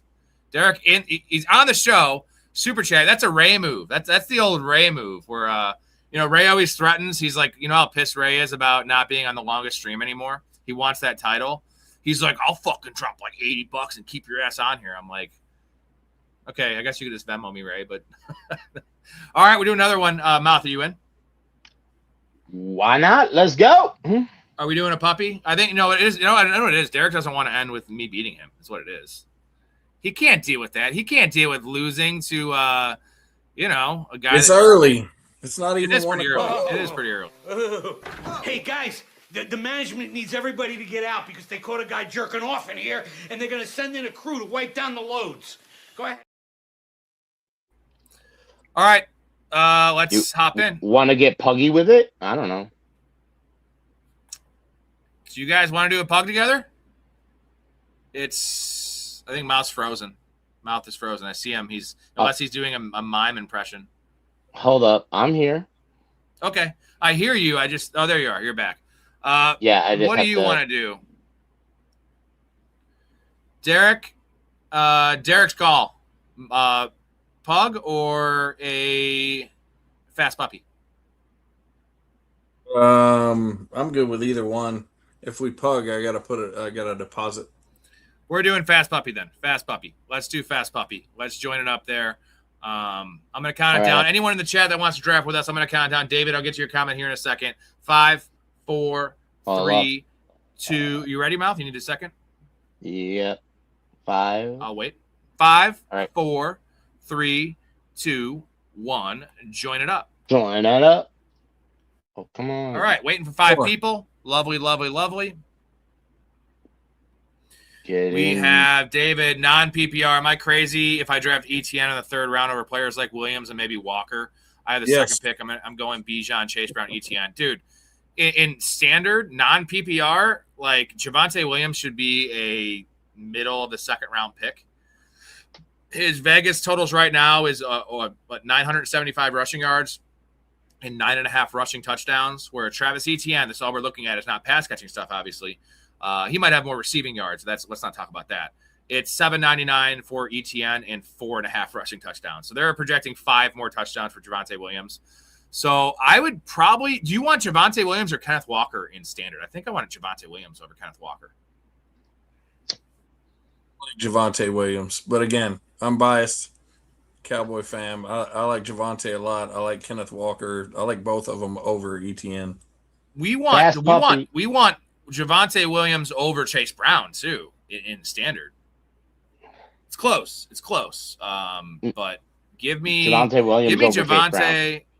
Yeah, and then Kenneth Walker's the tricky one. Walker and Brown are similar. Walker's going to catch a lot of passes too, but I think Chase Brown's value is mostly in PPR or half PPR, not in standard. So Chase Brown definitely gets the boost in PPR. And my next comment is who still plays standard? What are we doing?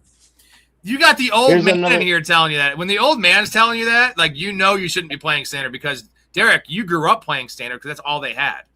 I played touchdown-only leagues at one point. That's even worse than standard. Wow. So what was it? Like, what happens when it was 7 touchdowns to 7 touchdowns? It was a tie? Yeah, there was ties. There was no – I mean, we had no yardage. There was no – even when we had some yardage leagues and it was standard, there was no tiebreakers.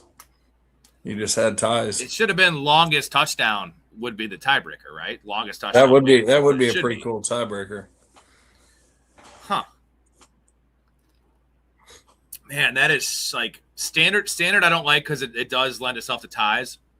I have a buddy who's I think I told you about him, Derek, that I play golf with. He's 52, I think, and he still plays an old home league, and it's the worst combo. It's standard, but it's not fractional. So if you have 78 yards rushing at 7 points, so like, dude, the score is like 80 to 80. You know what I mean? So like, not having fractional and not having PPR. There's so many ties, so many tie possibilities. The league I'm still in that I told you about, we've made a lot of changes, but it used to be standard, no PPR. There was no tiebreakers, no tight ends, no flex. It was it was awful. But the worst thing about non-fractional, still no trades in that league. See, I can get down. The worst thing about non-fractional though is for quarterbacks, right? Like 24, if you have 324 yards passing, it's the same as 300. Like that really hurts you because like with all those things, if you can cost yourself, you can play a matchup against somebody and you have a bunch of guys that end with, 81 yards rushing and the guy you're facing has 89 yards rushing and you have such a big boost because if you add it all up, you had 4 more points than they did, but it's the same number. And like, let's make fantasy as accurate as we can. Let's have the best team wins. Whoever had the most yardage, touchdown, we want them to win because fantasy is already enough of a mindfuck as it is. Oh, I'm right, 1 and you're 2 in this. Mouth is at 8, so Mouth's living clean here. He's living clean. All right, so I'm gonna have to make this. I gotta do something here to make this unique at the 2 spot. I think the 2 spot is such a bland spot to draft. The 2 spot is tough. This is going to be a Michael Penix team. I'm calling it right now. Let's go. All in on Michael Penix, who doesn't even start till week 9.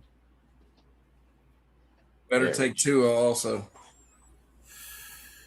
David, you've been on here for a while. You need to get in the community because I know you have a lot of questions about your drafts. Obviously, you're in a lot of leagues. You do Dynasty. Dude, like, I am going to help you with all of these draft decisions, all of these things.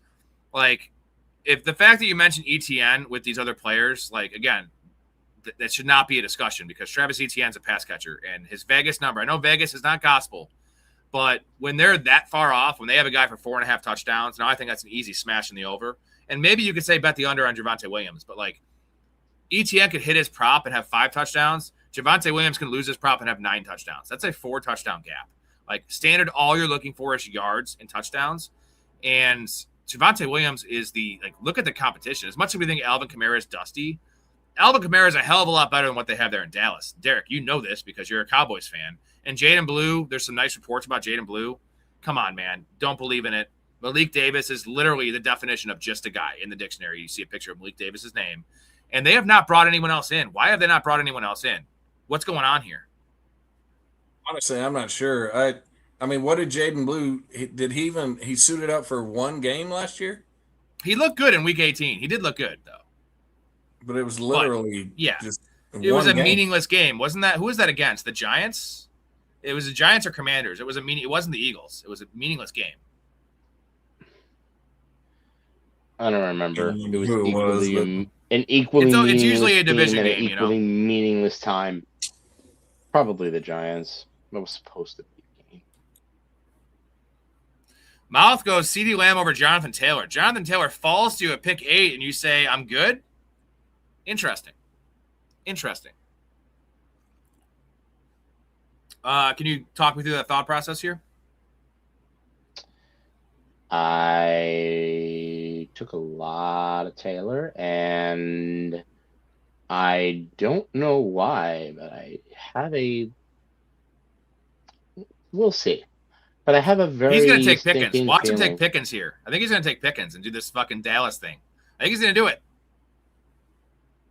I have a feeling. No. I have a feeling he's going to go all out on the Cowboys here, and Derek's going to like it. We'll see. No, actually, he'll take Derek that wasn't Henry. the idea. Yes, because I wasn't gonna do 2 Week 13 buys to start my draft. I don't mind it. I'm not worried about that. The thing is, Week 13 is such a shallow week for buys. Like, you don't want to take 2 Week 11 buys, Derek. You know about this. That is a bad situation to be in. You got to pick so many players. Cowboys are actually Week 14. So no, he was saying if he took JT, it would have been 2 13-round buys because he wanted to take Derrick Henry. I got you.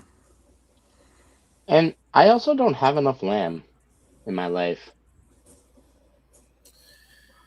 All right. There is no way. There goes Brock Bowers. Fuck. I'm going to take Jeremiah Love. You're going to go – Derek's going to go receiver. He's going to take Pickens and Rashee Rice. Maybe – no, actually, I think he's going to take Pickens and Devonta Smith. Just a hunch here. Well, there's step 1. And Devonta Smith. And you come back around with Rashee Rice. Yep. Got an option from Mahomes at 95. Ben Stein with Breece Hall. Stream is actually ahead of my draft on my phone. That's crazy. No shit. That's not a good sign, man. You're living in the past, man. You're hung up on some clown from the 60s, man. The 60s, man. Oh, why can't I find it when I need it? Oh, No! Amateur hour. Should have waited to say it. Where is it at? So many clips. Usually I'm fucking good at finding them. Yeah, there you go. I don't know who Bozo is. What, is he a clown? What, is he a clown? What, are you kidding me? Well, what is he? Yes, he's a clown. All right, so what's the big deal? There's millions of clowns. All right, just forget it. Forget me? You should forget it. You're living in the past, man. You hung up on some clown from the 60s, man. It works for so much stuff. Anytime that you say you're getting hung up or, any clown reference, which we call a lot of people clowns in the show, it just works so awesome. Jon Favreau. What a nice cameo for Jon Favreau that is. He's in the show for fucking – you see him in the background when George is in the ambulance, like sitting on the ambulance with the fucking – having the oxygen pumped into him. And, he has his shoe. He's trying to beat him with his shoe. He's in there for, a minute and a half. But all-time Jon Favreau have you seen Jon Favreau recently? He is plump, to the least. Seen him recently, but that does not surprise me. He's huge. Man, I've always been a big fan. Swingers is a legendary, underrated movie. Oh, yeah. Have you seen... Especially when they're together. Have you seen Very Bad Things, Derek? Oh, the classic. one of my favorite no movies. one knows that movie. Cameron Diaz, it's fucking great. Christian Slater, all-time Christian. That was the original. Slater. I'm gonna ask you if you agree with me on this one. Christian Slater in that movie was the original Bradley Cooper from Hangover, right? Like he's that sleaze dirtball. And does anyone play a better sleaze bag than Christian Slater? You know what I mean? Absolutely like not. he just looks like a dude that you don't want to like. You know in Pulp Fiction when John Travolta has to watch like take the wife on a date, like you don't want Christian Slater. No way, dude. Like he's gonna take advantage of her. This is Christian Slater's characters in movies, not him as a person, but just oozes slime, dude. That movie's so good, and I've told you about my wife before and how she's significantly more conservative on stuff like that than me, but she loves that movie.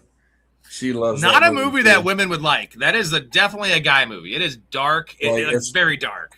It's just one of those that like it just continues to spiral out of control. Even the ending and the wheels, like, dude, it's just so. It's not a feel-good movie. Like, there's a definition of like a feel-bad movie. The bathroom scene is just insane. The music's blaring in that scene too. It's disorienting. It is like disorienting. You're with those guys partying in that scene, right? Like you literally feel it's like almost the effect that Fear and Loathing has on you, where it's like you feel like you're tripping. Like you feel like you're at a bachelor party. And great movie. Great fucking movie. We have Luther Burden falling to us possibly, which would be nice. Take him. Screw you. You don't want him? I do not, because he's not Antonio Brown. Damn it. So let's take this. Sucks. This really sucks. I don't like where I'm at here. I'm gonna have to take Jamison Williams. I don't want to do it, but don't do it. I had to. Damn it. That way I could get Jared Goff. Possibly he's gonna have to fall to me, but. I wanted Goff. I hear that you're on the clock. On the clock there. I wanted to try and build a nice little Goff build. Colston it is. Drafted Colston twice today. Damn it. Can't take this player. I guess we'll take Devontae Adams. Not the start. I want to take Quinshon Judkins, but I already have Bijan, who has a Week 11 bye. I'm not doing that to myself. I'm not going to have to limit the Week 11 situation and have to draft extra running backs when I would have 3 after 5 rounds. Sucks. I love Judkins. I hate passing on him at 50. I feel like Quinshon Judkins is the easiest smash this year. Jay still plays standard. Great guys, long running. Yours is also not fractional, right, Jay? Not a fractional standard league, which is... That's, man. I think I have a clip for that. Here we go. I have a particularly explosive ejaculate. It just goes everywhere. It's like a fucking wild fireman's hose. You're just gonna grab on and pray to God it doesn't get in your eyes or your mouth. You think that's the only thing I jerked off in here? I've been dropping loads around this fucking house like a goddamn dump truck. You don't come on my stuff. I'll come wherever the fuck I want, James. I'll fucking come in your kitchen. I'll come on your fucking art. I'll come anywhere I want. I will fucking come right on you. I will come like a fucking madman all over you, McBride. Ooh, I fucking wish you'd come on me right now. I fucking dare you to come on me. I forgot I clipped out some of that. There was a part where he's like, "Yeah, who still uses magazines? You're jerking your thing like you're a pilgrim." That is. Did you just see my last pick?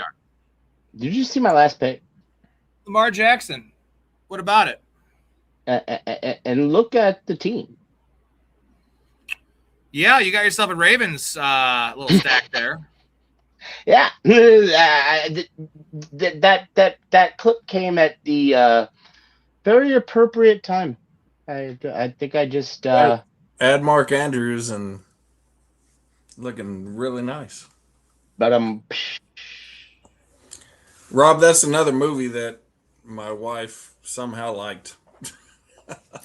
I bet she likes the beginning with all the celebrities, right? Like that's girls do like that scene. Michael Cera just getting. that movie's crazy too, man.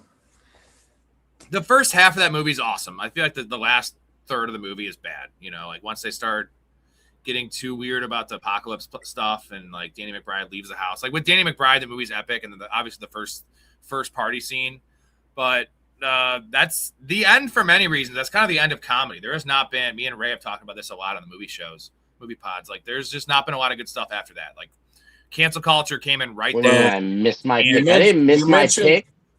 You mentioned The Hangover earlier. Oh, that stupid app. Oh, well, I guess I have the best quarterback room in history. Oh, wow. I guess I'm done at quarterback, guys. There goes Justin Herbert, guys. Justin Herbert off the board. What? Okay. That's a lot of weird. Trying to wait at quarterback. Can't do that. I didn't want to do that. Now here comes the run.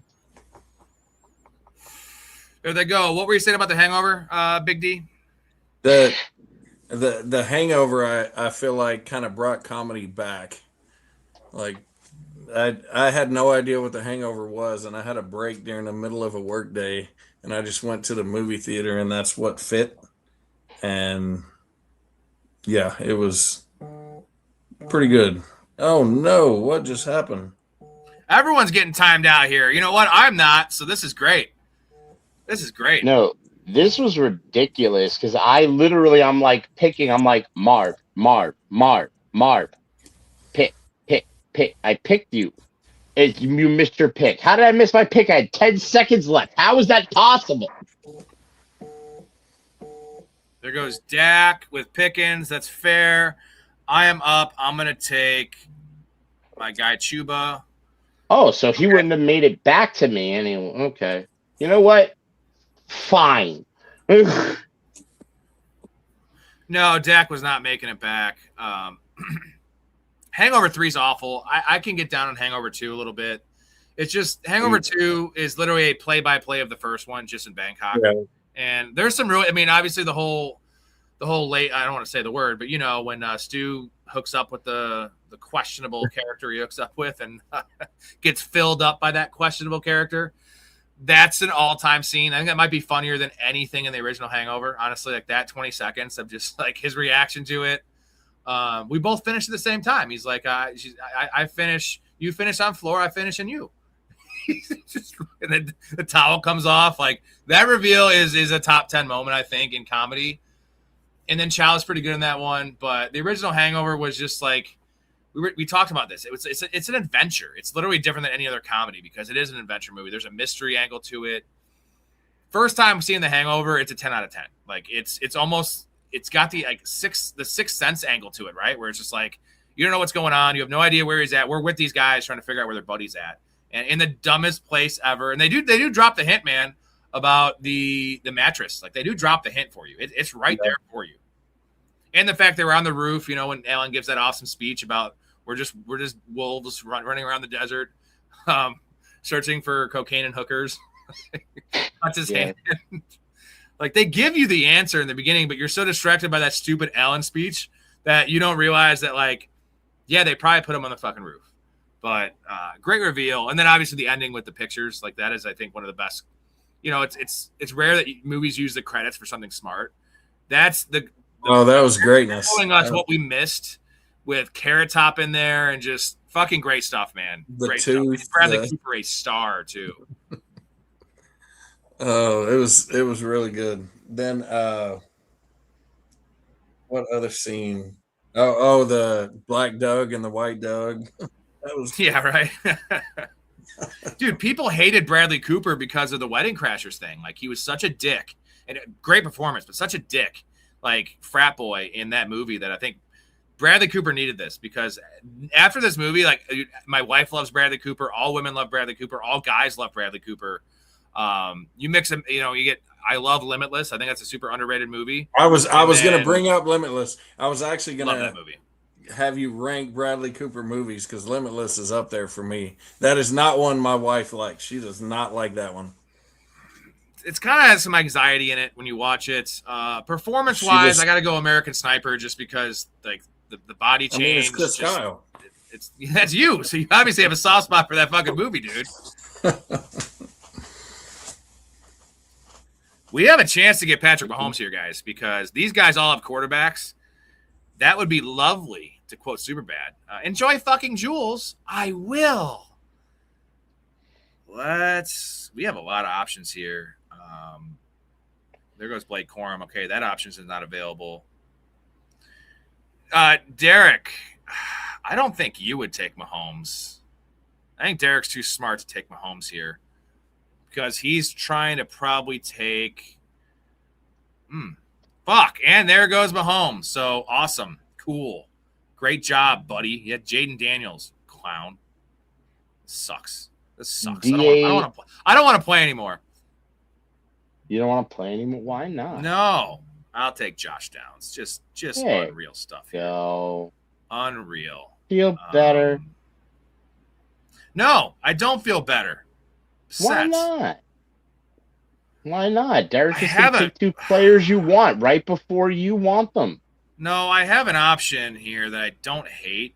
It would make and there it goes right now, right? Because you just took it's Sam Laporta. I'm going to take Sam Laporta and hope I get Jared Goff. But unlikely to fall back. Unlikely to fall back. These teams, let's see. 1, 2, 1. Everyone has quarterbacks. Teams in the turn. Who has St. Brown? He has Justin Herbert. He's apparently not stacking his players, so I don't have to worry about that. So, okay. We're going to see if I can get Jared Goff, I'll be really happy with this team. If not, it's going to be probably pretty shitty. Vegeta, interesting fact, Michael Pittman average depth of target last year was 7.8. Aaron Rodgers average depth of target past 2 seasons was 7.9. Ooh, so that's a nice pairing there. I think we do like Michael Pittman there. I love DK more just because DK was so hamstrung last year by the receiving core and getting doubled every time. And also they were playing a lot of zone. So they were like playing zone against DK and shading his way, and DK can't beat zone in general, especially not when you have essentially a robber in the middle of the field blocking off his 2 routes he can run. So now it's going to be single coverage for DK, and you cannot. You put single coverage on DK, you're going to have some big plays. Aaron Rodgers knows how to identify that too. He's a smart quarterback. Not willing to take a hit. I think this year, though, the upside is Aaron Rodgers might actually be willing to take a hit this year because we know this is it for him, right? This is it. There's no way he's coming back next year. You guys think what's the percentage chance that Aaron Rodgers comes back next year? Is it like 5%? He's 0 because he said you were 0 after this year. Well, Brett Favre also said that 10 million times. He kept on coming back. Well, he realized he had lawsuits he was going to have to pay for in the future. Good call. He had dick pics that he needed to bury in the news headlines. Yeah, exactly. Although you saw Aaron Rodgers pull out those feet on those press conferences, we have no idea. All right, we're in trouble. All these quarterbacks went. We are in major, major trouble. We're going to have to pivot. Major pivot session here. Don't love it. Really don't love it. You got hope. You might be loving it. This guy's got 0 quarterbacks. He's taking Jared Goff. 2 guys with 0 QBs. You're going to take it. You may be loving it literally. Malik Willis, way early. Willis went. Oh, nope. Jordan Love goes. Yeah, but here's the problem. If I don't get Jordan Love, now there's no quarterbacks to take, and I don't have a quarterback. So, I was going to take Willis with the 11th round pick. Goff and Baker. I need someone to take Baker here. Can someone take Baker? So this guy's got 2. You have 2. Oh, my God. Damn it. You might just pull this off, bro. The guy next to me has Caleb. There's no way he's letting Jared Goff get back. Fuck. And you know what? Would it surprise you if someone took a 3rd quarterback here? Because that's what they do in these drafts. Well, let's take a unstacked Baker, I guess. Man, rough stuff here. That's what I hate being on the left side, man. Pushing a quarterback this long. Kittle. We have an option here. Here it is. Moment of truth, guys. Moment of truth. This draft will be awesome. If I can get Jared Goff, this draft's awesome. It's not going to happen. God. 10% chance, guys. 10% chance. Oh, God. I don't want to look. 5. No, you got it. You got it. Go. Get it. Go.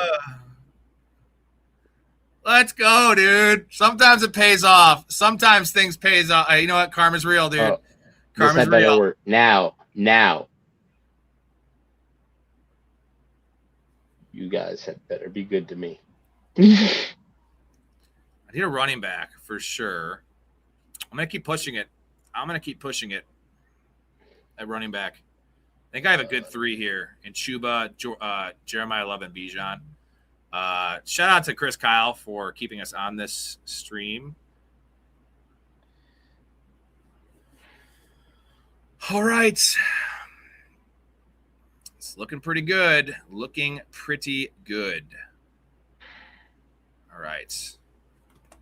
I can't believe that just happened. I cannot believe that Malik Willis went off the board. Malik Willis, mostly Willis, but Jordan Love as well. And this guy still did not take a second quarterback. Come on. All right. How you feeling over there, Derek? You liking your squad, or after you see what I'm just building, you're now just disgruntled? Let's go. Come on. I like my team. I just need to make sure. So far, I wish Kittle would have slid there, but that was a big ask. Don't you dare! Don't you dare! No! Damn it! Oh, one pick, Mark. Damn it all to hell! You already have Henry and Zay. You know what I mean? Like, that's fine. It's not a make or break. If you didn't have Zay Flowers, then it would be a catastrophic to you. You know what? You just took you just paid it forward because the Josh Allen team has one tight end and it's Harold Fannin. He would have loved Kincaid, but you know what? What comes around goes around. That guy snipes you, you snipe him. It's like the opposite of what happens at Starbucks. You know how someone pays for someone's order behind them and it's supposed to keep on going? They should do the opposite where it's like, I want the car in back of me to pay for my meal. Yeah, my coffee. Well, that's what happened. The car in back of him paid for his coffee. Do you guys do that? I don't know if have you ever had that done to you? I don't know if you're Starbucks drinkers, but have you ever had someone do that in the drive-thru? Because I hear it's a thing. No. I've never driven through a Starbucks in my life. Maybe this isn't that hot of a take. Starbucks kind of blows, dude. I actually drive through the Starbucks regularly. He's one of those guys. You ever buy anyone's fucking coffee? Well, no, not there. But I drive through the Starbucks normally when I'm on the way to my daughter's house, where my granddaughter is, and we go there and I buy my daughter a coffee and a breakfast on the way. Such a great father. But I have one of my favorite things that I do like to do is when I'm in a position to do it, and I you don't judge a book by its cover, but I do. I find, somebody in the grocery store that looks like they might need a little extra, and I just stick my card in and pay for their groceries. That's cool. Pacheco off the board. I would have loved that. What's your running back situation like, Derek? Tournament running back. That's a tournament running back. I don't think he's going to take Woody Marks because he would not take two of his guys. We'll take Keaton Mitchell. I expect to get Woody Marks coming back. I could be wrong. Maybe he takes Woody Marks here, but I actually need Woody. No, you don't. You already have David Montgomery. Don't do that. True. Yeah, actually, I don't care. I'm just saying. I don't know. Don't actually do that. The question is, does it limit your upside? That's your two. Oh, God. You need a running back. That's for fucking sure. That's why I took Keaton Mitchell. I knew you would take him. Now I put you in a precarious situation, dude. If you take Woody, I got backups to backups.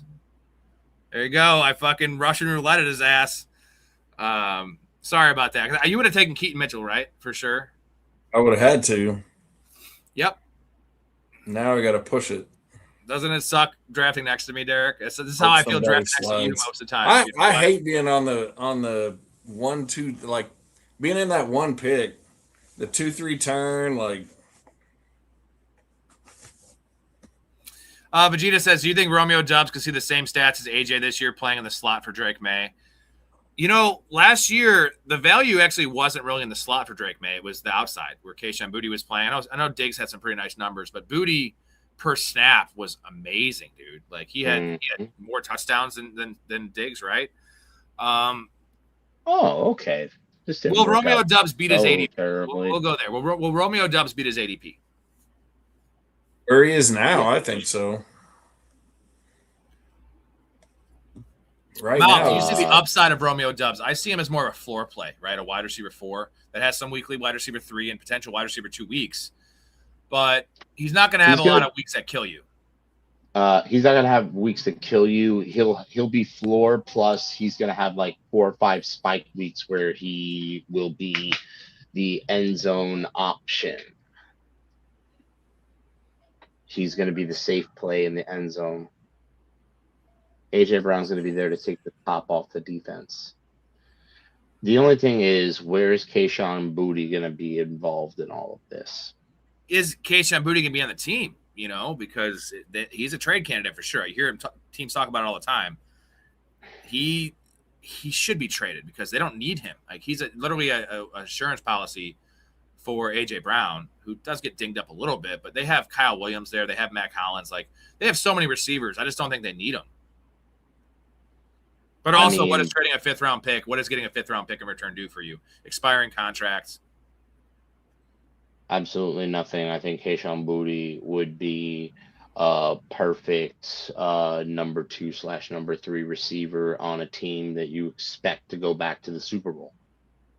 If that's what New England's stated goal is, I wouldn't be trading away Keishawn Booty. I'd be doing everything I could to kiss his butt and keep him happy. The Niners is a great fit for Booty. They need some depth there. Like, you got old man Mike Evans, oft injured, Ricky Pearsall, George Kittle coming off an Achilles, Christian McCaffrey, who's, time is running out for sure. Correct. But unfortunately for everybody involved in that everybody involved in that situation, who is San Francisco going to trade? What does San Francisco have to trade? I don't think they have very many picks, no?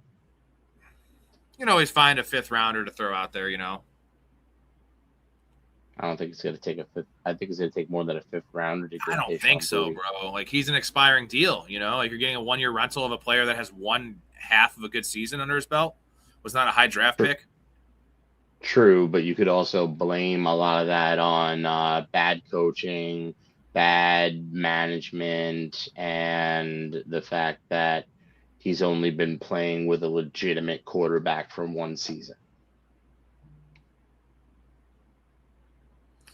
I got to figure out this quarterback situation. I have 1 quarterback right now and 1 tight end. So wide receiver room is done. Yeah, I think Derek's going to figure out your quarterback situation for you. Let's see. I need some correlation. Yeah, you see? He took your – you see, he figured it out for – oh, Flournoy. And – Here's the clip. Oh, Derek wants to have a conversation. You do want to talk to him, don't you? We all want to talk to him. I want to talk to Samson. Fly me to the moon like that bitch Alice Cram. All right, so we have to take – this is perfect. I like this draft right now. We do have the same bye week with Hawkinson and Sam Laporta. I was always going to take 3 at this point. So tight end, quarterback, whatever order I want to go. We are tied to Jared Goff here. That's why we're not worried about quarterback. If he fails or gets hurt, team's done anyway. So some good options here. Do we have – okay, we have Marv. This guy generally tends to remain healthy all year long. Although, hasn't he had some knee injuries recently? Who's that? Alvin Kamara. Yeah, what was it? An ankle last year? Was it a knee? I mean, I think it was a meniscus. I don't think it was that bad of an injury. I think they just wanted to shut him down anyway, right? He probably could have came back if it was. Did you I say think it was a meniscus. He had a meniscus issue, which what totally tanked Derrick Rose's career. Tanked Alvin Kamara's career. Took down two greats, that damn meniscus. So fucking good. Stream. So two all-time greats. He's probably catching up on sleep because that guy's working so many hours and just getting home late, staying up late on here, and we do miss Big Ray. And I don't get that. What are you doing? What is that? Well, what I'm doing is like cutting the shower curtain in half waist high so that when he's in using it, people can see his junk. Wow, Frank, that Ritterall is having a very interesting effect on the way you think. Love this feeling. Yeah. Got any more of it? There's a bear shit in the woods. We'll cut up a couple rails, buddy. I'm gonna blast off. All right.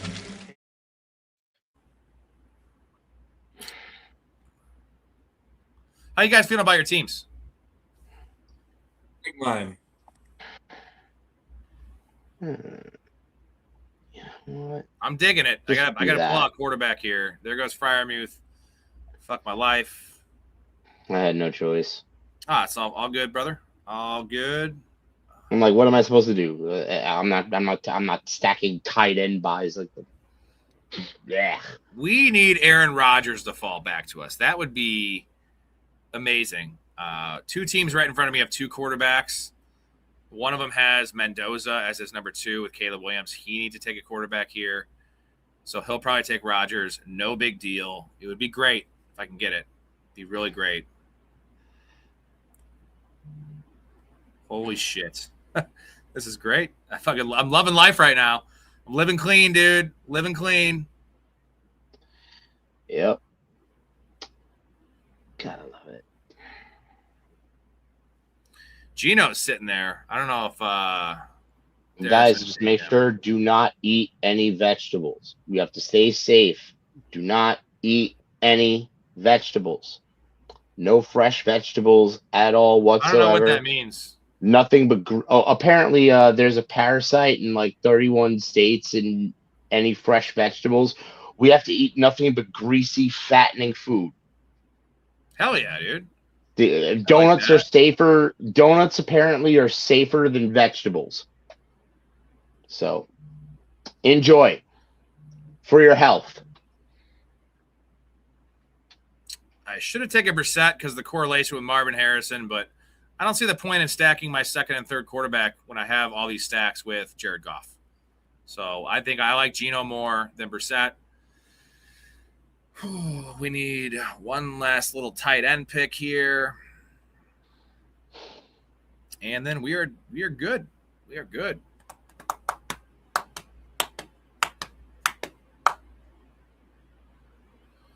But Gino wants Eli Raritan to become the man in New England someday, future Gronkowski. I was super high on Raritan coming out of Notre Dame. Not a lot of production, but obviously when you have Jeremiah Love and Jadarian Price, you don't need to throw the ball very much. And you also had Malachi Fields there. So it's like, where would he fit in? Multiple major knee injuries early in his college career for Raritan, but he's got the goods. He's like 6'6", 255, runs like the wind, good blocker. Big fan of Raritan. Apparently, Jonathan says the parasite thing was even worse last year. And this year, it's not as bad, but they're giving it more attention. Who knows? Who knows? I've been eating more vegetables recently. I'm not really a vegetable guy personally. I prefer fruit if I was going to go healthy. Can you, if you grill them, does that kill the parasite? It should kill the parasite. Apparently. Grill Oh, them? okay, yeah. So if we cook the vegetables, yeah, they're safe from what I'm reading here now. Okay, yeah. Because I was like reading like recently, because I saw like for like a couple of weeks they were overhyping this parasite, and then I'm like, wait a minute, okay, no, this is actually yeah, no. If you cook it, apparently it's dead. Yeah, don't eat salad. Damn it, I do like salad. I love salad. It's like of course it's 1,000,000 degrees, so the one time you would actually want a salad, you know. Yeah, how's the weather down by you, Derek? Is it always 95 and humid because it's Texas? It's been super hot. When I played golf, when was that? Was that yesterday? Yeah, played golf yesterday, and it was a little windy, but the breeze was nice, so it knocked down the temperature a little bit. But the previous time that I played golf and I had that 6:40 a.m. tee time, that's the reason. Because if you're playing in the middle of the day, it's just too hot, too humid. You got nice winters down there, though, right? What is the lowest it drops down by you? Like 50, 45? No, we get freezes pretty much every winter. We'll have to miss 3 or 4 days of school and What? ice all over the roads. People don't know how to drive when it. Right. I know that's a thing in like the Panhandle, but like you're farther south, right? Like somewhat farther south. A little bit, but I mean we're actually considered North Texas. But no, we get a bunch of it. It ends up just ice. Like it'll rain for a long time, then freeze, and then a little bit of snow on top of that, and the roads are terrible at that point. You guys don't have like plows and shit, right? Because there's no point because it's gone in a day. Yeah, that's cool for you as a teacher, bro. You get fucking days off. Yeah, awesome. It sucks because it's normally in the middle of basketball season when I'm in the middle of, really trying to work strategy out, and then it throws off the order in which we play teams and things like that. So Jonathan wants the parasite. He says he'll take a bunch of shits and lose some weight. I might need that too. I need to lose some weight. So let's do that. So you know what? Reverse, guys. Eat all the vegetables. Get the parasite's friends, families, aunties, uncles, and cousins, and lose all the weight together. The Professional Fanatics Parasite Diet Plan. Let's do it. Draft grades. 3 teams a grade. Let's get into it, guys. Derek with the first pick. Dak Prescott, Brock Purdy. Gibbs, Montgomery, JCM, Dylan Sampson, Jaden Blue, and Jordan James. Pickens, Devonta Smith, Parker Washington, Ricky Pearsall, McMillan, Naylor, Flournoy, with Colson Loveland and Jake Ferguson. A lot of running backs. 6, is that about? That's pretty fair. JCM, okay. Don't hate that. You have the correlation with Dak for sure. Parker Washington is your 3. Not really big fan there. That was an auto pick. That makes sense. Then Ricky Pearsall, McMillan. I don't love the receiver room. Flournoy is a huge pick for you. I got Tesla. You got Flournoy to both stack up. That made some sense. Mouth, what's your grade for the squad for him? I'm looking through it. I do. You got me with a little bit of a tinge of nostalgia there with the Sonic and Knuckles, with Gibbs and Monty. I like the quarterback room a lot. I think you have potential for spike weeks from both of these quarterbacks, which is great. Both of them are great floor plays as well. I really see no issues. The only thing is both can be injury prone. Maybe I would have taken a 3rd QB instead of a 5th running back. I don't know why Jordan James is on this team. That's the only correlated. issue. It's correlated with Brock. Yeah, but that's still. a 6 running back. I like the 2 quarterback room. I think that's plenty. I want to give it a B+. But I don't love the receiver room with Parker Washington. I got to go B. I can't go B+ because Parker Washington. Yeah, it's a B because I don't like Jordan James. That could be a 9th receiver or 3rd tight end. It could be anything that helps this team better. The Jordan James pick was the last pick of the draft. Yeah, I would have got if you were looking for the back that correlates with Brock Purdy. That's actually going to get you points. That's Kalen Black. Not in PP, not in the receiving game. Kalen Black can't catch a pass. I mean, they envision Kalen Black to have a role. They envision Jordan James to be the direct backup of CMC. That's the report. That's what he's looking for, right? You're looking for the upside. Jordan James being the role. All right, we like this team. My team. I think my team shits on this team, Derek, but we'll see. Rare that I beat him in back-to-back drafts. We have Jared Goff, Aaron Rodgers, and Geno Smith at quarterback. Bijan, Jeremiah Love, Chuba Hubbard, Keaton Mitchell, and Woody Marks. It already shit on my team. Rasheed Rice, Jamison Williams, Devontae Adams, Marvin Harrison, Josh Downs, Casey Concepcion, Isaac Tesla, with Sam Laporta, TJ Hawkinson, and Darnell Washington. I had to take a tight end because I have Laporta and Hawkinson with the same bye. And I have Aaron Rodgers. I figured I'd throw one stack out there with Aaron Rodgers. Not that it matters, but tight end room's a little suspect with the same bye week. But I think the receiver room's pretty damn strong with Marvin as a 4, Josh Downs, Concepcion, Tesla. And then the running back room's probably the question, right? Is that the biggest question you guys have with Chuba as a fine 3, but Keaton Mitchell and Woody Marks kind of gross. I love this team. Mouth, what do you got? Troopers are 2, which is in a way, if you really think about it, because how is Chuba my 2? Because Love isn't going to factor in until like week 6. Week 6? He's the number 3 overall pick. Yeah, but he's not starting week 1. Yes, he is. Bro. No, he's definitely starting week 1. Why not? Connor and Algier have the backfield for the first 5 weeks. All right, over/under touches week 1. No, let's do first 5 weeks. How many touches a game is Jeremiah Love getting? 15 plus.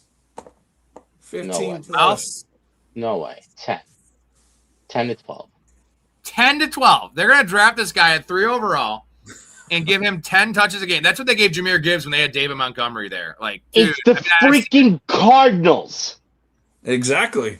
That's the reason they're going to turn it over to a rookie and let him go to work. I love this team. Real quick. After they brought James Conner out on the stage to draft this kid. We got to figure this out because Noah says Kalen Black does catch passes. I think he has a skill set to do so, but in college he had 8 receptions his last 2 years in Indiana. Like, I know they weren't checking the ball down there, but like Jordan James is an actual pass catcher. Like he is out of Oregon. He actually is a pass catcher. Kalen Black can do it. You know his strength. Kalen Black's an amazing pass protector, which is going to get him on the field in 3rd downs.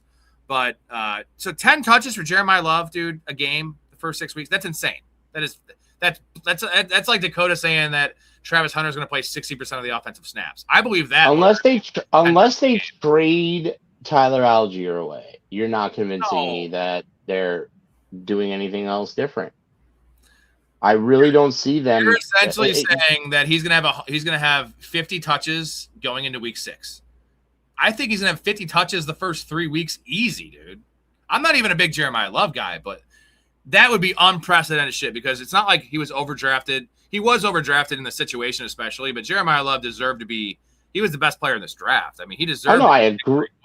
I definitely agree with all of that, but unless you're telling me that the guy that they walked out on stage to have the Cardinals pick Jeremiah Love in the first place is going off the roster – who is this? That's James the Conner only way. Was? Yeah, James Conner. They had James Conner walk out there and draft Jeremiah Love. I'm just saying, if you're worried about James Conner like taking meaningful touches away from Jeremiah Love, I mean, this is early season stuff too. They want to win games. Like he's clearly the best back. He's one of the best backs in football, I think, coming in day 1, top 10 back. I don't know. I agree. I'm just saying, we've heard 8 million times James Conner is getting supplanted. James Conner is going away. That guy won't die. They brought in Tyler Algier to supplant him, and then like the worry is Tyler Algier. That's the actual worry. My worry is Jeremiah Love doesn't get the goal line carries, even though he had like 32 touchdowns the last 2 years in college. I don't know. What is your grade for this team, Derek? Since I was right next to you and I gave you a B. I love this team. Real quick, what are the numbers again on guys that are drafted in the top 5 or whatever it is? Like every single one of them. Well, they all become RB1s. Yeah, and they're RB1s, every single one of them. I do believe Love will be an RB1 by the end of the season. I just don't think it's going to be the first 5 or 6 weeks. This is probably a B+. A minus. I have it as an A-. I love this team. Ooh. I love the receivers. Right. You didn't take a lot of them, but like to have Marvin as your 4th, those guys that are up top. I like the running back room. Chuba as your 3, and you know, I don't know what Keaton Mitchell's going to do, but yeah, I'm not a fan. I feel like at worst, Woody Marks as your 4, like that's a really good team. Your tight end room, yeah, you'll deal with the bye week that 1 week, but this team is really good. Hey, I got American Sniper's approval. You know what? That's nice. I wonder what Dakota would have graded it. Dakota's going to give it a B, probably. As a B for Dakota, as an He A would have said minus. B minus. I'll take it. No, Let's see if Mouth This can is top an A it. minus. Let's see if Mouth can top it here. We I have don't know. Lamar Jackson and Drake May at quarterback. It's a very, very strong room. Derrick Henry, Josh Jacobs, J.K. Dobbins. Rashad White is your 4. Alvin Kamara is your 5. Pretty nice there. CeeDee Lamb, Zay Flowers, DK Metcalf, Chris Godwin, Shaheed, Debo, Booty, and Surratt with Kincaid, Henry, and Freiermuth, man. Really good tight end room there with how long you waited. DK's a 3, Godwin's a 4, Shaheed's a 5, Debo's a 6. It's a pretty good team. I think it's right on par with Derek's. Maybe it's smidge better because this quarterback room is awesome, and it's a Lamar Jackson team. Like, this team has a higher upside than what Derek has because Lamar Jackson goes MVP nuclear. Like, you're getting all the touchdowns with Lamar, Henry, and Zay Flowers. If you had, obviously you don't have Mark Andrews, but those are still Lamar touchdowns. So I'm gonna go B plus. I'm the same. I think this team is way better than mine. I mean, he's stacked with, like you said, the Ravens. He's got some New England stacks. There's 2 really good teams to stack with, and like I can't pick apart any room at all. Obviously, he's as good as you can be at quarterback. J.K. Dobbins, Rashad White, Alvin Kamara is your 3, 4, 5. That's a good room. CD, Zay, DK, Godwin, Shaheed. I love Shaheed. Like, this is a really good team. I'd almost put this close to yours. This is a B plus to A minus. This is a good team. We just took down the American Sniper Mouth on 2 drafts in a row. Feel great about that. All right, guys, we did 3.5 hours. Yep. Mouth, Derek, the American Sniper, Chris Kyle. You guys are awesome. What a great show. Appreciate you guys coming on. This was fun drafting. This was a lot of fun. Derek, it's been honor to share the stream with you, to share this on-air time with you. My God, it's almost as if you've done this before. Done this 2 or 3 times in your life. Been on a stream, been on a show. Bro, it's great working with you. It's great drafting with you. And I have to say, these few drafts have been the most easygoing of all of our drafts together because we all drafted apart from each other. We all, just at least the 3 of us anyway, had a nice, easy time of it.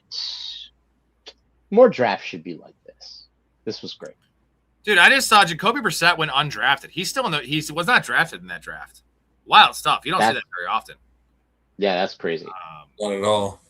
So who got drafted instead of Jacoby? That's my question. No idea. Maybe Tua is available too. Maybe they just weren't taking a lot of quarterbacks. Real quick, guys, if you are not already subbed to Downtown Sports, you do not check that program out. They're on 23 platforms. They are on YouTube as well. Hop over there, give them a like, give them a sub, give them a listen. It's where sports come home. They're doing World Cup stuff still. They're going to be doing NBA. They're going to be doing a lot of NFL in the coming months, I'm assuming. Mouth and Beast do a great job there, so make sure you check that out. If you're interested in Helen Hunt, here's a picture of her. Hello, Helen. There you are, looking great. If you're interested in supporting this show and joining the community, we'd love to have you. Want to shout out everyone in the community right now. You see Mouth in there. You see Derek in there. You see them in this very program right now. Love having fans on the show. A lot of other stuff. You guys know the drill. A lot of other stuff. Also, the bets, guys. We're getting into the season. Fucking hit the fucking bets. 96-58 last year. Can't beat it. Tomorrow, Nick O is coming on the show. We are talking about league-winning players, but we're not going to give you Jahmyr Gibbs and give you Bijan Robinson. That's what the council would do. Our criteria is round 4 or later. They have to be No. round 4 or later. Yeah, he wouldn't give you Bijan Robinson. He would give you Bijan Robinstein. There you go. No, I can give you his list right now. It would be Bijan, or he calls him Bijan. It would be a Marion Hampton for sure. It would be Ashton Genty. He'd just give you all first-round players that he would say he'd take top 3 overall, which he shouldn't do anyway. Omirion. No, it would be it would be Omirion. Omirion. Yeah, he doesn't know a Marion. 4th round or later. I have some guys in there in the 7th round for you. 5 players each. Nico has not been on for a couple weeks. Tune in for that. 10 p.m. Central. Saturday, big race coming on to draft best ball. Storey is coming on Sunday. We're going to do our definitive handcuff ranks. We have a tier list set up. We're going to rank the top 23 handcuffs in 5 different tiers. That'll be a fun time. So appreciate you guys coming on. Derek, you're the GOAT. Mouth, we love you. Guys, check out Downtown Sports. Almost 4 hours, kind of a normal night around here. Appreciate the supers. Derek giving me a super while he's in the show. All-time epic stuff. Wow. Any last words, Derek? Any last words? Not that you're going to die or anything. Last words for the show. No, I enjoyed it. Like Miles said, it was nice, easygoing drafts. I don't know if I probably should say off the stream since I lost all the drafts tonight. Miles two of Miles' best drafts I've ever seen him have. So yeah, you had decent drafts though. It just on your scale they weren't Chris Kyle drafts. They were like solid B's. But you're usually living in that A- range, man. So you ain't first, you're last, right? That's what Ricky Bobby, dude. All right, boys. Appreciate everybody. We'll see you guys tomorrow night. Talk to you in the Discord. Love your life. Stay positive and respect each other. We're out. You just seem like a good dude. I thought I'd see if you wanted to grab a beer, that's all. I'm glad you called. We get home safe, Pistol. You got it, Jobin. I'm sorry, what? Nothing. Oh, what'd you say? I don't know. You nicknamed me Pistol, and I just called you Jobin. It means nothing. I'm drunk. I'm gonna call a cab. All right, man. You have my number, yeah? I got you.